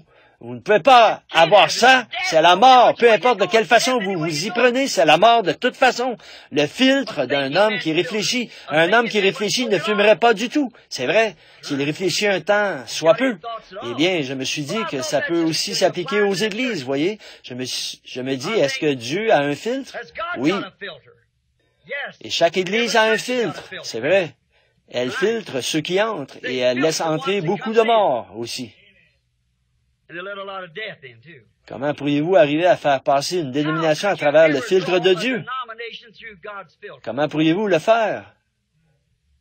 Comment pourriez-vous faire passer une femme aux cheveux coupés à travers ce filtre? Dites-moi, comment pourriez-vous arriver à faire passer à travers ça une femme qui porte des pantalons alors que c'est une abomination pour elle de mettre un vêtement d'homme? Vous voyez, le filtre de Dieu la retiendrait dehors. Il ne la laisserait pas entrer. Mais l'Église a ses propres filtres. Alors j'ai dit qu'il y a un filtre pour l'homme qui réfléchit, c'est la parole de Dieu. Et il satisfait le goût d'un homme saint. C'est vrai, d'un homme saint, pas d'un homme d'Église, mais le goût d'un homme saint. Parce que c'est la sainteté à l'état pur, la parole de Dieu sans mélange. Il y a un filtre pour l'homme qui réfléchit. Et vous, membres d'Église, je vous conseille d'utiliser celui-là. Parce que ça fait entrer le monde et un peu de cette pâte-là, c'est la mort. Un peu de pâte fait lever, ce petit peu de levain fait lever toute la pâte. Quiconque retranchera une seule parole de ceci, ou y ajoutera une seule parole, et sa part sera retranchée du livre de vie. Au jardin d'Éden, quelle a été la cause de la mort, et de toute cette tristesse, de chaque chagrin, de chaque petit bébé qui meurt, de chaque râle dans la gorge, de chaque hurlement d'ambulance, de chaque hôpital, de chaque cimetière, c'est parce qu'Ève a douté d'une seule parole, pas de la totalité. Cela avait seulement été déformé. Or, Dieu avait dit que l'homme, là, il devait garder toute parole de Dieu. Bon, ça, c'est le début de la Bible. Au milieu de la Bible, Jésus est venu, il a dit, l'homme ne vivra pas de pain seulement, mais de toute parole qui sort de la bouche de Dieu. Pas juste une partie, mais de toute parole. À la fin de la Bible, Apocalypse 22, Jésus a donné le témoignage de lui-même. La révélation de la Bible, c'est Jésus-Christ. Et il a dit, quiconque retranchera une seule parole de ceci, ou y ajoutera une seule parole, sa part sera retranchée du livre de vie. Maintenant, si vous passez à travers ce filtre-là d'un homme qui réfléchit, vous aurez le goût d'un homme saint en ressortant de là. C'est vrai, vous aurez un goût saint. Sœur, vous qui portez ces vêtements, pensez-y. Vous allez, vous dites, je suis vertueuse à l'égard de mon mari, je suis vertueuse à l'égard de mon petit ami, je suis une fille vertueuse. Mais qu'en est-il de ce pécheur qui vous a regardé? Quand il aura à répondre d'adultère, qui l'a fait? Vous voyez, vous serez coupable. Vous le voyez écrit dans la parole. Donc c'est, vous voyez, oh, soyez une femme qui réfléchit. Réfléchissez. Vous direz peut-être, il se pourrait que, bon, mais s'il se trouvait qu'il en soit bien ainsi, il l'a dit et pas une seule parole ne peut faillir, vous voyez. Un homme important m'a dit, il n'y a pas longtemps, il m'a fait venir dans sa chambre, il a dit, je vais vous imposer les mains, frère Branham, vous êtes en train de détruire votre ministère à force de prêcher des choses pareilles. J'ai dit, tout ministère que la parole de Dieu peut détruire mérite d'être détruit, vous voyez. Il a dit, je vais vous imposer les mains. Il a dit, vous avez été envoyé pour prier pour les malades. Est-ce que vous croyez que ces choses, frère? Il a dit, non, mais ça ne nous regarde pas. J'ai dit, ça regarde qui alors? Eh bien, il a dit, c'est au pasteur de faire ça. J'ai dit, regardez l'assemblée. Ah, c'est vrai. Vous voyez? Chaque année, je passe par ici en prêchant ces choses. Et je me dis, à coup sûr, ils auront compris ça. Je reviens l'année suivante et il y en a plus que jamais. Vous voyez? C'est vrai. Ça montre qu'il y a beaucoup d'appelés, mais peu d'élus. Celui qui conduit, c'est le Saint-Esprit, mon ami. Il vous conduit et vous guide dans toute la vérité. Quand il sera venu, lui, le Saint-Esprit. Maintenant, réfléchissez à ça. Optez pour le filtre d'un homme qui réfléchit, c'est la Bible, pas votre credo, pas votre Église, vous serez perdu. Optez pour le filtre d'un homme qui réfléchit. C'est là que ce garçon n'a pas réfléchi. Il a opté pour le filtre de l'Église. Il est devenu populaire, un homme important. Mais dans le séjour des morts, il a levé les yeux, tandis qu'il était en proie au tourment. Maintenant, vous optez pour le filtre de l'homme qui réfléchit, Jésus-Christ, la parole, et vous désirerez le goût d'une personne sainte parce que c'est ce qu'il satisfera. Si vous avez le Saint-Esprit en vous, ceci le satisfait. Si le Saint-Esprit n'est pas là, vous dites, oh, eh bien, moi, je ne pense pas que ça change quelque chose. Regardez ce que vous avez fait juste là. La même chose qu'Ève. Vous vous retrouvez au même point. Maintenant, allons un peu plus loin. Maintenant, considérons, laissons cet homme qui n'a pas utilisé le filtre de l'homme qui réfléchit. Il a refusé d'accepter la conduite de Jésus-Christ qui mène à la vie éternelle. Maintenant, considérons un autre jeune homme d'affaires, riche, un chef qui a eu la même occasion que cet homme. Et pour ce qui est d'accepter cela, lui, il a accepté d'être sous la conduite de Christ. Maintenant, il y en a deux dans la Bible dont nous allons parler. Il y a celui que nous avons vu qui a refusé cela. Maintenant, considérons cet homme. Un autre jeune homme d'affaires riche et un chef. Et lui, il a accepté d'être sous cette conduite. Et les Écritures nous parlent de cet homme. Si vous voulez le noter, c'était dans Hébreux 11, 23 à 29. Moïse, par la foi, refusa d'être appelé fils de la fille de Pharaon, aimant mieux être maltraité à cause de Dieu, regardant l'opprobre de Christ comme des trésors plus grands que tous les trésors de l'Égypte. Vous voyez, il a accepté la vie éternelle. Moïse a regardé l'opprobre de Christ comme des trésors plus grands que tous les trésors que le monde avait. Moïse a regardé cela comme étant ce qu'il y a de plus grand. Par contre, cet homme riche-là, non. Et Moïse était un jeune chef riche qui allait devenir Pharaon. Il était le fils de Pharaon et il était héritier du trône.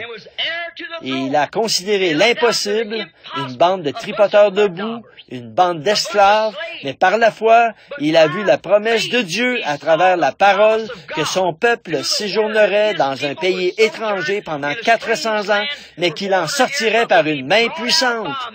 Et il a regardé cela. Alléluia!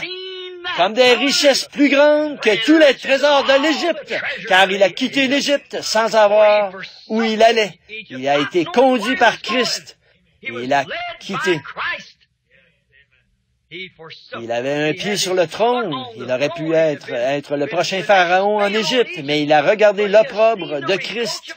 L'opprobre d'être appelé ce gars bizarre, d'être appelé ce fanatique, de prendre sa place parmi les tripoteurs debout et les fanatiques, parce qu'il a vu que l'heure où l'écriture promise devait s'accomplir était maintenant arrivée.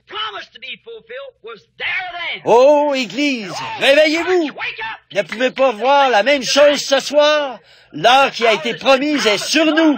Regardez l'opprobre de Jésus-Christ comme des richesses plus grandes que toute communion que vous pourriez avoir, même s'il faut renoncer à celle d'un père et d'une mère, d'une église ou de n'importe quoi d'autre. Suivez la conduite de l'Esprit. Suivons ce Christ ce Moïse pendant un petit moment. C'est ce que j'ai fait. Observons sa vie. Premièrement, quand il a accepté de prendre sur lui l'opprobre de Christ et de renoncer à son instruction, de renoncer à toute sa sagesse, il avait été instruit dans toute la sagesse des Égyptiens et toute sa popularité, son trône, son sceptre, sa royauté, sa couronne, tout ce qu'il avait, il l'a rejeté. Cet autre homme, lui, il voulait avoir ces choses et il a refusé Christ. Et cet homme que voici, il a refusé ces choses et il a accepté Christ. Et rapidement, qu'est-il arrivé? Il a fallu se séparer. Alléluia! Ce mot signifie louange à notre Dieu. Quel dommage que nous l'oublions. Il a rejeté les trônes et la popularité. Il aurait pu avoir des jeunes filles des épouses par centaines. Il aurait pu recevoir des sceptres de l'Égypte, gouverner le monde. Il avait le monde à ses pieds et il allait hériter de tout cela. Mais en regardant dans l'Écriture et en voyant le jour où il vivait, alors qu'il savait qu'il y avait quelque chose en lui, cette semence de Dieu prédestinée est entrée en action. Peu importe combien vous pouvez être populaire ou combien vous pouvez être telle chose, que vous soyez surveillant, que vous soyez pasteur, que vous soyez ceci, cela ou autre chose, mais si cette parole de la vie éternelle a été prédestinée en vous par la parole de Dieu et que vous voyez que la chose est proche, elle entre en action, elle se met en mouvement comme ça, elle commence à se manifester, elle commence à saisir. Et il a refusé d'être appelé fils de la fille de Pharaon parce qu'il a regardé l'opprobre de Christ comme des trésors plus grands que toutes les richesses de l'Égypte ou du monde. Il a regardé cela. Observez ce qu'il a fait. Il a suivi cela. Et voilà, rapidement, on l'a expulsé de son peuple, du peuple qui autrefois l'avait aimé. Cela vous coûtera peut-être tout ce que vous avez. Cela vous coûtera peut-être votre foyer. Cela vous coûtera peut-être votre amitié. Cela vous coûtera peut-être votre réunion de couture. Cela vous coûtera peut-être votre position chez les Kiwanis, peut-être. Je ne sais pas ce que cela vous coûtera, mais cela vous coûtera tout ce qui est mondain ou qui se rattache au monde. Vous devrez vous séparer de tout ce qui est mondain. Vous devrez le faire. Moïse a tout abandonné et il est parti dans le désert, un bâton à la main.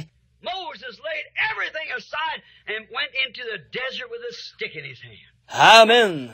Bien des jours ont passé. Je me demande s'il s'est dit qu'il avait fait une erreur. Non.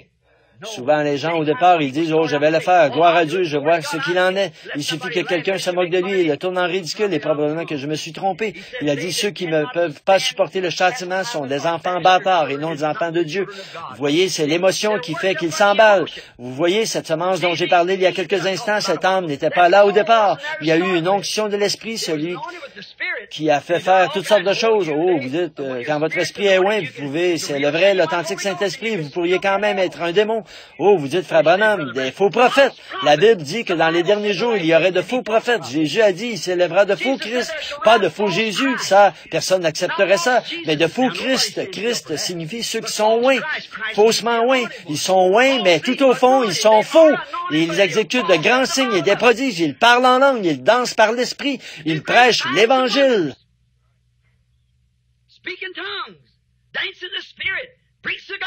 Judas Iscariote l'a fait. Siméon, ou non, pardon. Caïphe a prophétisé. Balaam, l'hypocrite, bien sûr, il a exécuté tous les signes, toutes les pratiques religieuses. Mais vous voyez, si vous mettez une semence de gratteron et une semence de blé dans la même couche et que vous versez de l'eau sur elles et les loignez, elles se réjouiront toutes les deux. Elles pousseront toutes les deux grâce à elles, à la même eau. Le soleil brille sur les justes et sur les injustes, et la pluie tombe sur les justes et sur les injustes. Mais c'est à leurs fruits que vous les reconnaîtrez. Comment pouvez-vous faire autrement que de vous aligner sur la parole? Amen. Vous voyez ce que je veux dire? L'eau tombe sur les justes et sur les injustes. Elle les oint. Jésus a dit, ils viendront à moi en ce jour-là. Ils diront, Seigneur, Seigneur, n'ai-je pas chassé les démons? N'ai-je pas prophétisé? N'ai-je pas fait de grandes choses par ton nom? Il dira, vous qui commettez l'iniquité, retirez-vous de moi. Je ne vous connais même pas. Allez dans l'enfer éternel qui a été préparé pour le diable et pour ses anges. Vous voyez? Quelle parole! Faussement. Adorer en vain. Lutter en vain. Pourquoi faites-vous ça alors que vous n'avez pas à le faire? Pourquoi accepter un substitut alors que les cieux sont remplis de l'authentique? Voyez, vous n'avez pas à faire ça. Donc, nous voyons que Moïse, une fois oint, rien ne pouvait lui faire demi-tour. Ses propres frères l'ont rejeté. Ça ne l'a pas arrêté. Il est quand même parti dans le désert. Et un jour, là-bas, il a rencontré Dieu face à face. Il y avait là une colonne de feu suspendue dans un buisson. Il a dit, Moïse, ôte tes souliers. Le sol sur lequel tu te tiens est saint, car j'ai entendu les cris de mon peuple. J'ai entendu leurs gémissements, et je me souviens de ma promesse de la parole. Je descends, je vais t'envoyer là-bas pour les faire sortir. Certainement, il a rencontré Dieu face à face, il a parlé avec lui, il a été commissionné par Dieu. Voilà que Dieu est revenu, cette même colonne de feu, et il a confirmé ce prophète qui se tenait là sur la montagne pour prouver que c'était bien ça. Il a accompli par ses mains toutes sortes de miracles et tout. Il y a eu les imitateurs, oh bien sûr, il y a eu Jean-Bresse et Jeannès, il était là, tout près. Ils ont accompli la même chose qu'eux. Mais l'original, c'était qui? Où est-ce que ça avait commencé? Et où est-ce que c'est venu? C'était venu de la parole. Est-ce que c'était l'heure? Et savez-vous qu'il a été promis que la même chose se répéterait dans les derniers jours? De même que Jean-Bresse et Jeannès s'opposèrent à Moïse, de même le feront ces hommes réprouvés dans leur entendement en ce qui concerne la vérité. Vous voyez, dans les derniers jours, ils feront la même chose. Ils imiteront tout. Ils iront tout droit dans le même caniveau. La truie qui retourne à son bourbier et le chien à ce qu'il a vomi. Vous, les pentecôtistes qui êtes sortis de ces organisations il y a des années et qui les avez maudites, vos pères et vos mères, vous avez fait volte-face pour retourner faire la même chose qu'elles. Et voilà, maintenant, c'est le même bourbier, le même vomissement. Vous voyez, si c'est ce qui a fait vomir l'Église au début de l'âge pentecôtiste, c'est ce qui la fera vomir de nouveau aujourd'hui. Voyez, mais il faut que ça arrive, c'est la balle, il faut que ça vienne. Il ne peut y avoir que l'aigrette, la balle doit venir, vous voyez, le porteur. Maintenant, nous vivons dans les derniers jours, observez les choses qui sont promises pour cette heure. Observez ce Moïse, confirmé, sachez-le. Quand il est allé là-bas, certains de ses propres frères se sont retournés contre lui. Ils voulaient former une organisation. Ils ont dit, tu agis comme si tu étais le seul homme saint parmi nous. Toute l'assemblée est sainte. On dit, Corée, Dathan, choisissons des hommes et faisons quelque chose. Moïse, j'ai été désolé pour lui. Il s'est prosterné, il a dit, Seigneur. Il s'est prosterné devant l'autel et il a dit, Seigneur. Dieu a dit, sépare-toi d'eux. J'en ai assez. Il a simplement ouvert la terre et les a engloutis. C'est tout, vous voyez. Il connaissait sa commission. Dieu ne traite pas avec des organisations, il ne traite pas avec des groupes, il traite avec des individus. C'est vrai. Toujours. Pas dans des groupes, des individus, une seule personne. Dans les derniers jours, il a dit, je me tiens à la porte et je frappe. Et si quelqu'un, pas si un groupe, si quelqu'un entend ma voix et qu'il m'écoute, j'entrerai chez lui et je souperai.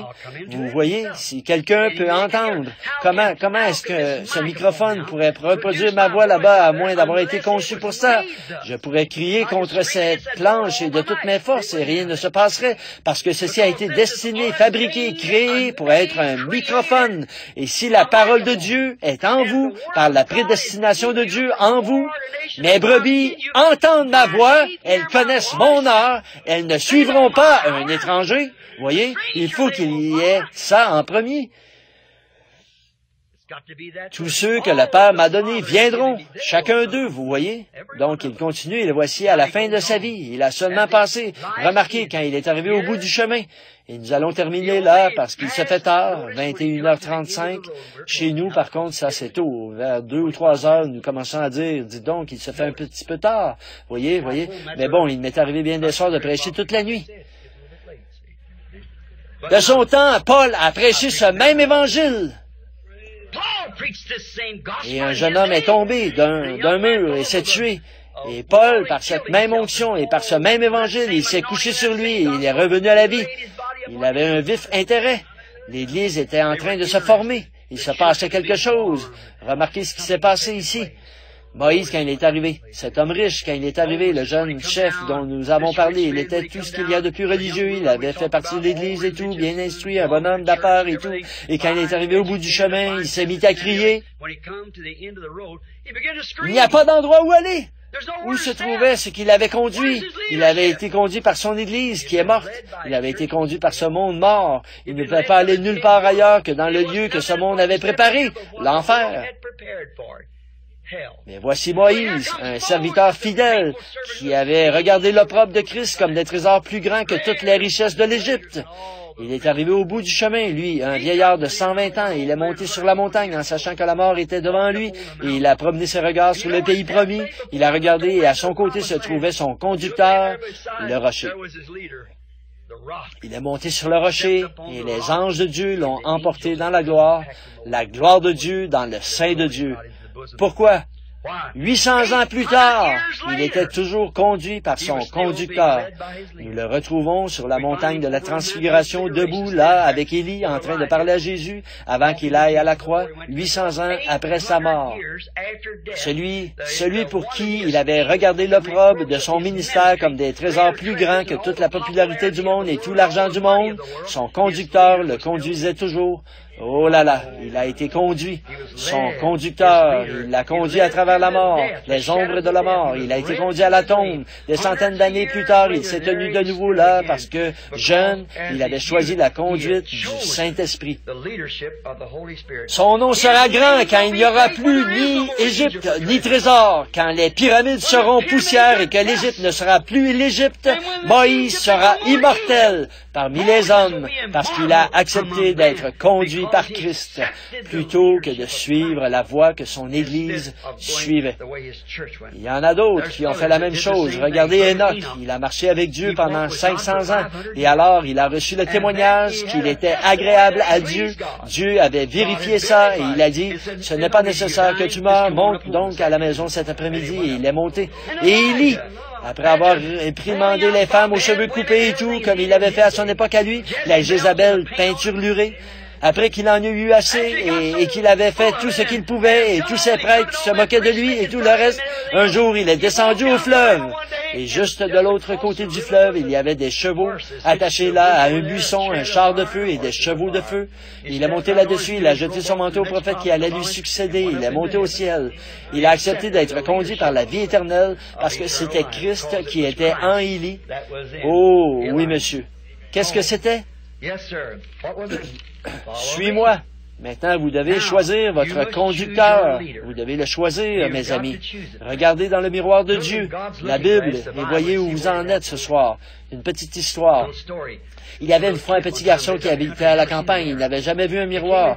Et il était venu à la ville pour rendre visite à la sœur de sa mère. Et il avait une maison. Les anciennes maisons avaient autrefois un miroir sur la porte. Je ne sais pas si vous vous souvenez de ça ou pas. Mais ce petit garçon, lui, n'avait jamais vu un miroir. Alors, en jouant dans la maison, il a regardé ce petit garçon. Il a fait bonjour dans la main. Le petit garçon a fait bonjour dans la main. Il s'est tiré l'oreille. Le petit garçon s'est tiré l'oreille. Et ainsi de suite, comme ça, il s'approchait de plus en plus. Puis il s'est retourné. Il a dit, maman, c'est moi. C'est moi. Vous ressemblez à quoi? Vous, qu'est-ce que vous suivez? Qu'est-ce que nous avons fait? Vous devez choisir votre conducteur. Choisissez aujourd'hui, choisissez la vie ou la mort. Votre choix déterminera votre destination éternelle, ce que vous choisirez. Souvenez-vous, Jésus a dit, « Suivez-moi ». Et ce soir, vous êtes invités à le faire. Et pour le suivre vers la vie éternelle, vous devez accepter ses conditions à lui. C'est vrai, la parole. Pas sur la base du credo, pas sur la base de l'opinion publique, pas sur la base de ce que quelqu'un d'autre en pense, mais sur la base de ce que Dieu en a dit. Vous dites, eh bien, frère Bonhomme, je connais une femme qui est la bonté même, elle a fait ceci, je connais un homme qui a traversé ceci, ce qu'ils ont fait, je n'y peux rien. La parole de Dieu, il a dit que toute parole d'homme soit reconnue pour mensonge et que la mienne soit reconnue pour vérité. Vous devez accepter ses conditions à lui. Vous pliez à ses conditions, la parole. Vous ne faites pas venir au moyen d'un credo, vous ne faites pas venir au moyen d'une dénomination, vous ne faites pas frères, la mélanger comme ça. Il n'y a qu'une seule chose que vous pouvez faire, l'accepter sur la base de ses conditions à lui, en étant prêt à mourir à vous-même et à toutes vos pensées, à le suivre. Débarrasse-toi de toutes les choses du monde et suis-moi. Je sais que c'est un message sévère et tranchant, frère, mais je ne suis pas venu ici et je n'ai pas choisi un message pour les gens, rien que pour essayer de les faire chanter, jubiler, crier. Je me suis trouvé dans des réunions païennes où ils ont fait la même chose. Je m'intéresse à votre vie. Je suis un serviteur de Dieu qui doit rendre compte à Dieu un jour, et le ministère que le Seigneur m'a donné s'est confirmé lui-même des milliers de fois devant vous. Souvenez-vous, Jésus a dit, « Suis-moi, suis-moi, débarrasse-toi de ce que tu as et suis-moi. » C'est le seul moyen d'avoir la vie éternelle. C'est le seul remède qu'il a donné à cet homme. C'est le seul remède qu'il a donné à cet homme d'affaires. C'est le seul remède qu'il donne à qui que ce soit. Son choix, il prend sa décision et elle est chaque fois parfaite. Nous devons le suivre. C'est le seul moyen d'avoir la vie éternelle. Donc, être conduit par Dieu, c'est suivre la parole confirmée de l'heure par le Saint-Esprit. Inclinons la tête. Je vais vous poser une question. Et je veux que vous soyez vraiment sincères. Je voudrais que la sœur joue ceci pour moi. La voix du Seigneur m'appelle. Je sais que c'est un appel à l'autel à la manière d'autrefois. Et frères, sœurs, comme nous le voyons, vous n'avez qu'à regarder ce qui se passe aujourd'hui, maintenant, pendant que vous avez la tête inclinée. Réfléchissez pendant un instant. Regardez ce qui est en train d'arriver. Avez-vous lu le journal la semaine dernière de cet homme en Angleterre a dit que la crucifixion de Jésus-Christ n'était qu'un coup monté, qui avait tout simplement été arrangé d'avance entre Pilate et lui? Avez-vous vu ce théologien américain il a dit que Jésus a simplement été endormi avec de la mandragore. Beaucoup d'entre vous, les théologiens, savez que là, dans la Genèse, il est parlé de la mandragore. Cette plante vous endort et vous rend comme mort. Votre cœur bat à peine pendant une période de 2 ou 3 jours. Et quand ils lui ont donné le vinaigre et le fiel, ils ont dit c'était de la mandragore.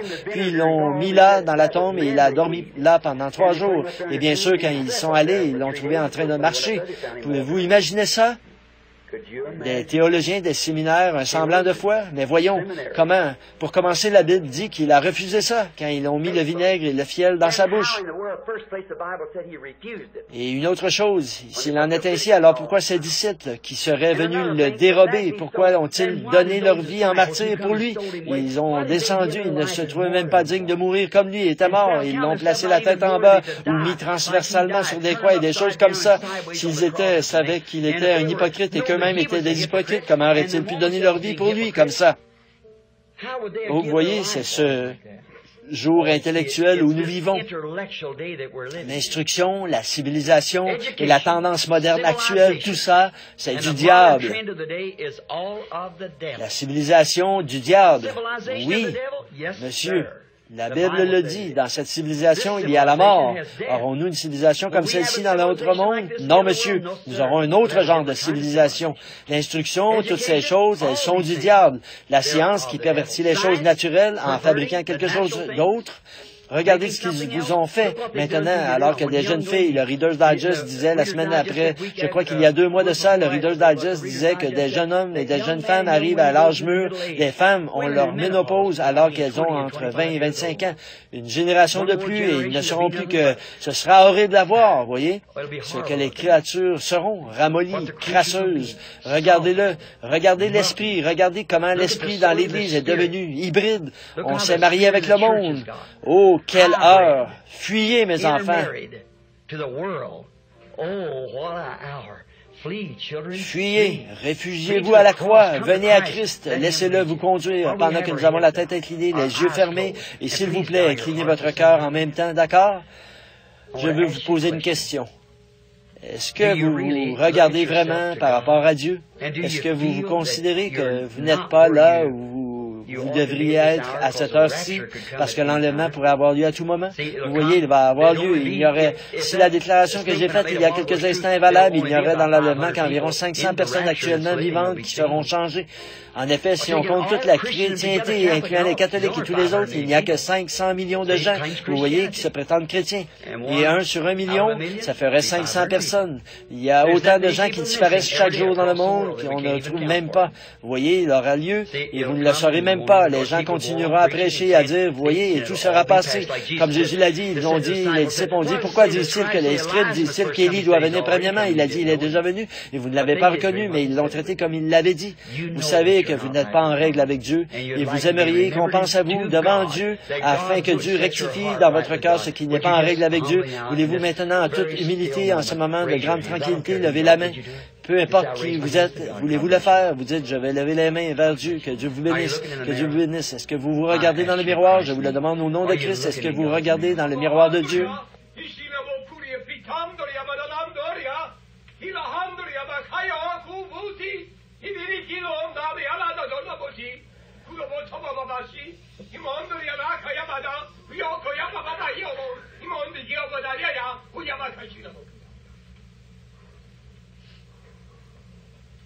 Behold, my people, even this hour am I moving upon thy hearts. Even this hour wilt thou judge thyself, or if thou shalt judge thyself, the Lord will not judge thee nor condemn thee.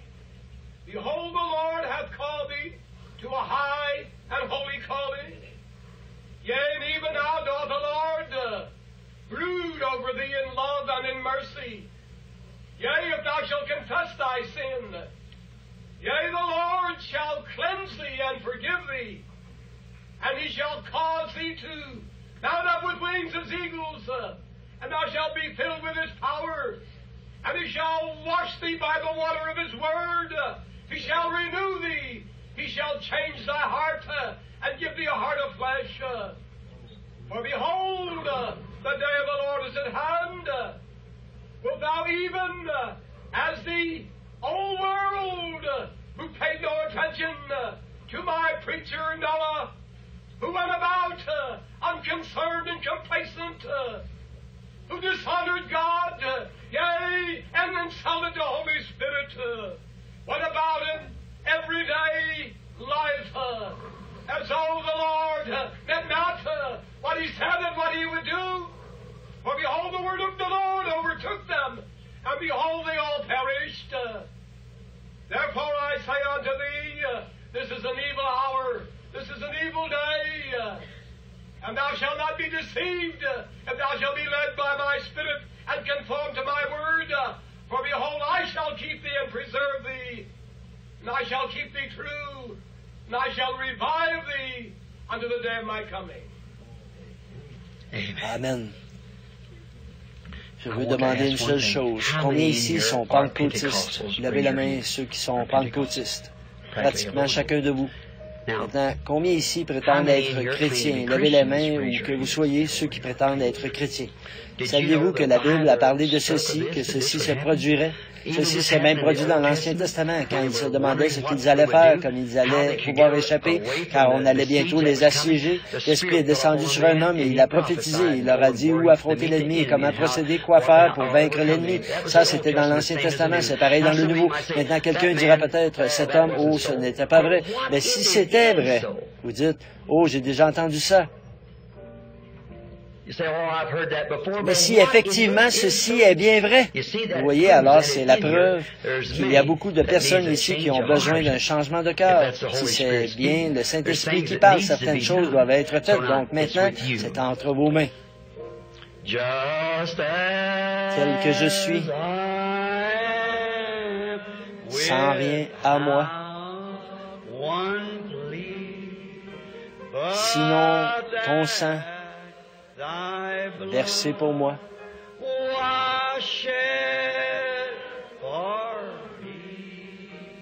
Et ta voix,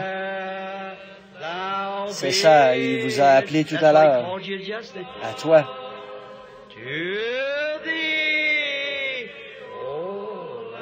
Agneau de Dieu.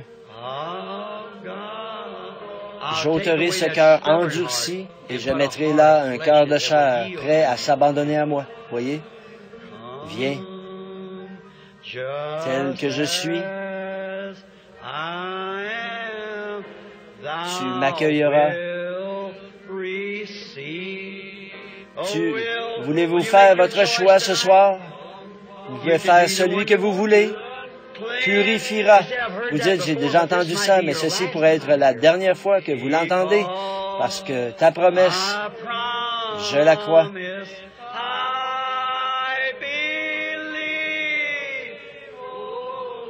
Les appels à l'autel, à l'ancienne mode, ils sont démodés aujourd'hui, mais Dieu continue à se manifester à travers eux. Ne pouvez-vous pas le sentir qui agit sur vous, Église?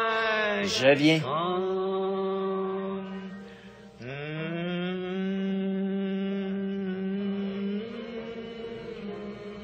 Oh, pensez-y. Aujourd'hui, les cœurs deviennent de pierre, remplis du monde, indifférents. Les membres d'Église tièdes, comme ce jeune chef riche. Ils ne savent pas que le glorieux Saint-Esprit se tient là et qu'il frappe à la porte de cet âge de Laodicée. Celui qui entendra ma voix, la parole, et qui ouvrira son cœur, j'entrerai chez lui et je souperai avec lui. Et l'Esprit qui a parlé à travers ce frère il y a quelques minutes a dit, j'ôterai de vous ce cœur de pierre et je vous donnerai un cœur de chair, tendre à l'égard de Dieu. Regardez comment c'est devenu maintenant, juste une émotion intellectuelle, voyez? Pas un cœur tendre rempli d'amour et de douceur à l'égard de Christ. Ne voulez-vous pas avoir ce genre de cœur-là? Comment allez-vous vous présenter devant Christ en ayant une conception intellectuelle de lui? Vous devez accepter la vie éternelle. Versez. Les préparatifs ont été faits grâce au sang. Et ta voix qu'a-t-il fait? Versé son sang et maintenant il vous appelle. Viens. À toi. Agneau de Dieu. Je viens. Je viens.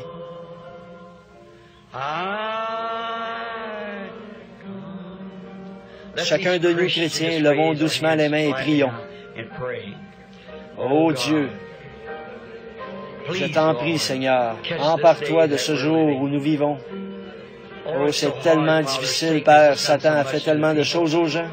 Leurs cœurs sont devenus de pierre. Ton esprit parle ouvertement. Ta parole est présentée, confirmée. Mais l'expérience de la nouvelle naissance à l'ancienne mode, c'est devenu une conception intellectuelle, dénominationnelle. Beaucoup de musique, beaucoup de cris, beaucoup d'excitation. Mais en réalité, ce cœur de chair, cet esprit, cette vie éternelle, tout cela est devenu complètement étranger à l'Église. Oh Dieu, moi-même, ça me brise le cœur, moi qui suis un pécheur sauvé par ta grâce. Ça me fait tant de peine, Père, de voir l'Église pour laquelle tu es mort, l'Église que tu essaies de racheter. Je pense à la vision que tu viens de donner de cette Église des États-Unis et d'autres pays, comme ce striptease sur un air de rock'n'roll était horrible à voir. Mais là, quelque part, j'en ai vu une autre qui s'avançait, elle était bénie.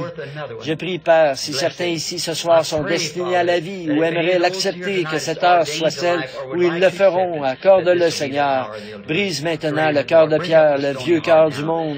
Et s'ils désirent la paix, s'ils désirent quelque chose qui satisfait, quelque chose qui donne de l'assurance, puissent-ils accepter ce soir d'être conduits par Christ, qui les conduira vers une paix qui surpasse toute intelligence, une joie ineffable et glorieuse, ou même quelque chose auquel la mort elle-même ne peut pas faire de mal. Accorde-le, Père. Maintenant, pendant que nous avons les mains levées, je me demande si combien de personnes dans la salle maintenant voudraient simplement dire « Je vais me lever ». Maintenant, peu m'importe qui est assis à côté de vous, c'est Dieu qui vous parle. Et vous voulez vraiment être un vrai chrétien. Voyez, tout, à moins que ce soit une imitation, ou alors je préférerais simplement sortir et être dans le monde. Je crois que vous aussi. Maintenant, examinez-vous simplement par la parole, par le message. Examinez ce que devrait être un vrai chrétien, robuste, rempli d'amour, pas un spécimen de ce christianisme moderne. Celui-là, il est mou, élastique, à moitié mort, pourri, hybridé.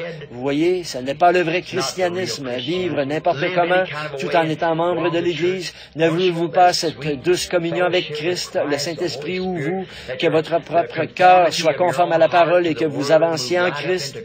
Si c'est ce que vous voulez et que vous désirez que Dieu vous voie votre position ce soir au milieu de ce groupe de gens, si vous voulez bien le faire, vous dites, Est-ce que ça aura de l'importance, ça, Frère Branham? Oh oui, bien sûr que oui. Si vous avez honte de moi devant les hommes, j'aurai honte de vous devant mon Père et les saints anges. Mais celui qui me confessera et qui prendra position pour moi dans ce pays-ci, je prendrai position pour lui dans ce pays-là. Je le confesserai devant mon Père. Maintenant, peu importe qui vous êtes, femme, homme, garçon, fille, qui que vous soyez, chrétien ou pas chrétien, ministre, diacre, quoi que vous soyez, si vous voulez simplement croire de tout votre cœur, juste un instant et faire ceci ce soir, juste pour indiquer à Dieu que vous êtes sincère. Oh Dieu, mais écoutez-moi, je suis pentecôtiste. Vous dites, je suis ceci ou quoi que vous soyez, je professe danser par l'Esprit. Mais Frère Branham, moi je pensais que pourvu que nous ayons ça, nous l'avions. Non, vous ne l'avez pas. Si vous croyez que je suis le prophète de Dieu, écoutez mes paroles. Voyez, c'est une tromperie de ce jour-ci. La Bible n'a-t-elle pas dit que ce serait tellement proche que ça séduira les élus si c'était possible? Les élus jusque dans l'âme. Mais si vous avez dansé par l'Esprit et que vous êtes toujours attaché aux choses du monde, il y a quelque chose qui ne va pas. Si vous parlez en langue, Paul a dit, je pourrais parler les langues des hommes et des anges. Et malgré tout ça, je ne suis même pas sauvé. Oui. Les deux sortes, vous voyez. Je peux manifester toutes les émotions, je peux avoir la foi, je peux prêcher l'Évangile, je peux donner tous mes biens pour nourrir les pauvres, je peux porter la parole sur les champs de mission à travers, je ne suis toujours à rien. Vous voyez, c'est cet intérieur de l'intérieur, frère. Votre esprit se décompose quand vous mourrez, il s'envole, mais votre âme vit. Vous voyez, maintenant regardez-vous, vraiment, êtes-vous un véritable chrétien selon la Bible, rempli de l'amour de Dieu? Souvenez-vous, la Bible a dit que dans les derniers jours où ce temps serait là, il a dit un ange qui faisait une marque est passé dans les églises, est passé dans les villes. Et il a scellé seulement ceux qui soupiraient et qui gémissaient à cause de l'abomination qui se commettait dans la ville. Pas vrai? Ézéchiel 9, nous savons que c'est la vérité. L'ange qui faisait une marque s'est avancé, il a fait une marque sur leur tête, sur le front, et il les a scellés, ceux qui soupiraient et qui gémissaient. Après ça, les anges destructeurs sont venus des quatre coins de la terre. Ce qui va arriver incessamment, nous voyons que c'est en route, des guerres se préparent et qui tueront complètement tout ce qu'il y a sur la terre. Ils pouvaient toucher à tout, sauf à ceux qui avaient la marque. Maintenant, choisissez. Est-ce que votre cœur est tellement préoccupé par les pécheurs et par la manière dont l'Église et les gens se comportent que vous pouvez soupirer et gémir à cause de ça, jour et nuit? Si ce n'est pas le cas, je me pose des questions. C'est l'Écriture. Voudriez-vous simplement vous lever et dire, Dieu bien-aimé, je ne me lève pas parce que Frère Branham l'a dit, mais j'ai entendu sa parole dire ces choses et je vais faire ceci. Pour toi, Seigneur, je me lève. J'ai un besoin, Seigneur. Voudrais-tu subvenir à mon besoin ce soir ici, à cet endroit? Je me lève. Que Dieu vous bénisse. Que Dieu vous bénisse. J'ai un besoin. Je voudrais que tu sois miséricordieux envers moi. Que Dieu vous bénisse. Je vais être le genre de chrétien que... Maintenant, souvenez-vous, la personne qui est debout à côté de vous est dans la même situation que vous. Je veux que vous tendiez simplement le bras et que vous leur preniez la main en disant, « Frère, sœur, maintenant, priez pour moi. » Je veux que vous priez pour moi.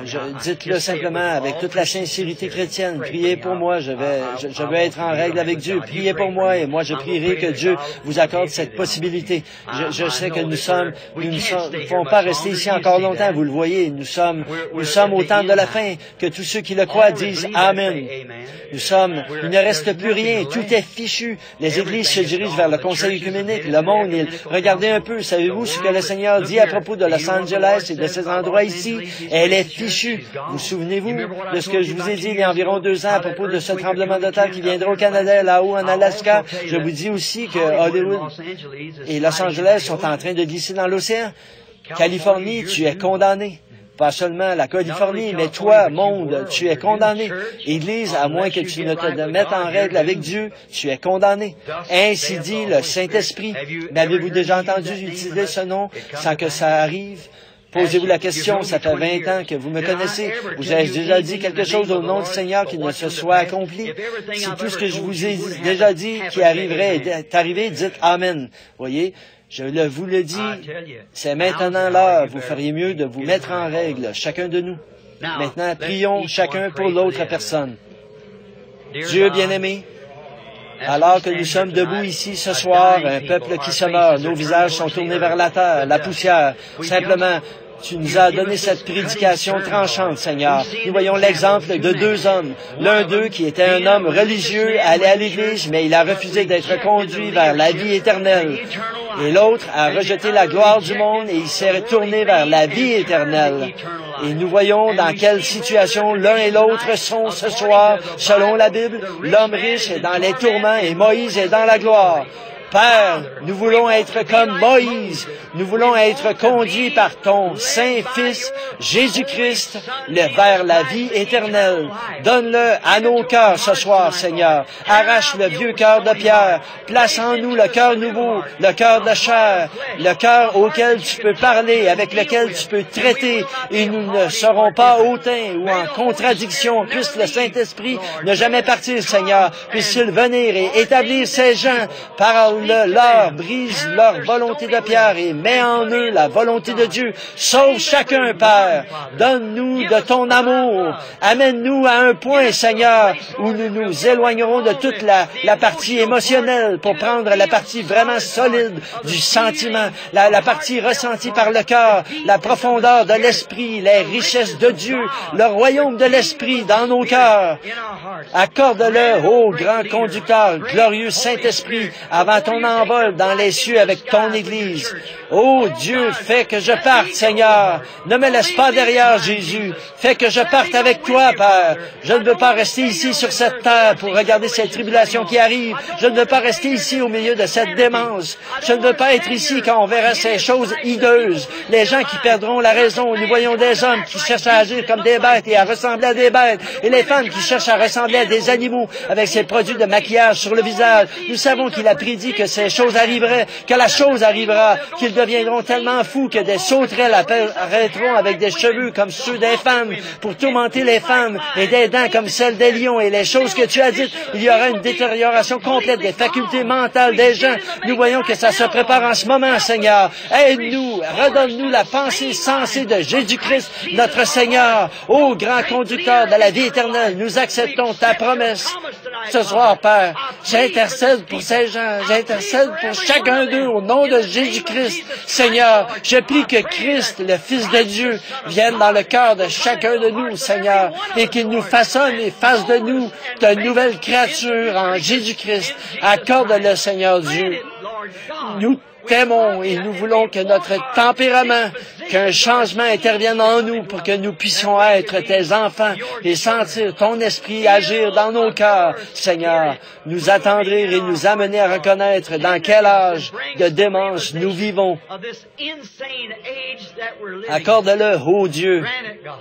Quand nous voyons des jeunes femmes tellement prises dans la toile du diable, des jeunes hommes avec un esprit perverti, des enfants toxicomanes, ils fument la cigarette, ils boivent, ils sont immoraux, l'Éden de Satan.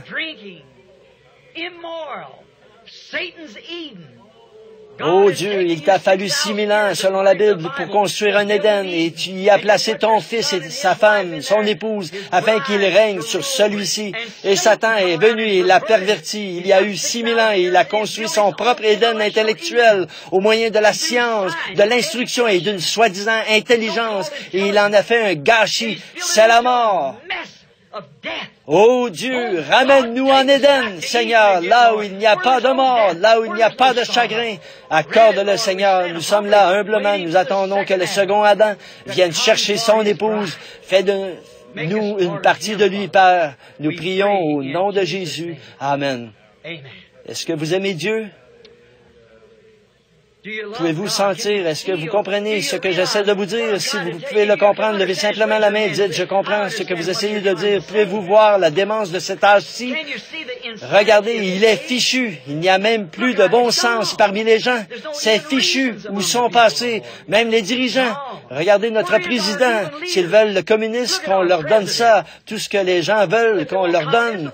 Où sont passés nos Patrick Henry, nos George Washington? Où sont passés nos dirigeants capables de défendre un principe? Nous n'en avons plus. Où sont passés nos églises, nos ministres? On fait entrer les gens en les prenant simplement à l'essai, ou bien ils entreront, deviendront membres de l'église et feront ceci, ou ils auront une petite sensation ou quelque chose comme ça. Où sont passés ces hommes de Dieu, ces prophètes qui prennent position et qui osent défier défier toutes les choses du monde. Où sont passés ces hommes intègres? Où se trouvent-ils? Ils sont tellement ramollis, et ce, à cause des conceptions intellectuelles et tout, au point qu'ils ne sont plus ici. Oh Dieu, aie pitié de nous! Ces choses hideuses qu'on voit apparaître sur la terre, vous pouvez voir que les gens sont en train d'en arriver là. C'est de la démence. Mais quand cette chose frappera, l'Église sera partie. Oh Dieu, fais que nous soyons là-bas. C'est la prière que j'adresse à ce grand être surnaturel qui est dans cette salle ce soir, le glorieux Christ, qui détient toujours la vie éternelle. Je te prie, ô Christ, alors que je suis ici, les yeux ouverts, en train de regarder l'Église que tu as rachetée par ton sang. Oh Dieu, ne permets pas qu'un seul d'entre nous soit perdu. Nous voulons être en règle avec toi. Alors purifie-nous, ô Seigneur, de toutes nos iniquités, ôte nos péchés et ces choses. Nous t'avons vu guérir nos malades et même ressusciter nos morts. Ils sont revenus à la vie par la prière et nous avons vu toutes ces choses arriver, Père. Maintenant, ramène-nous à la vie spirituellement. Ramène-nous à une prise de conscience de la vie éternelle par Jésus-Christ. Accorde ceci, Père. Je remets tout entre tes mains au nom de Jésus-Christ. Jusqu'à ce que nous nous revoyions. Jusqu'à ce que nous nous revoyions. Réunis aux pieds de Jésus.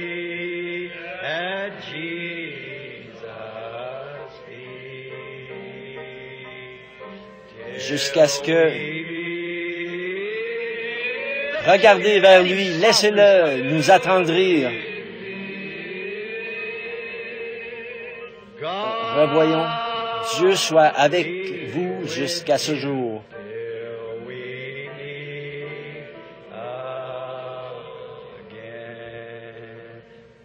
Levons les mains maintenant jusqu'à ce que nous nous revoyions.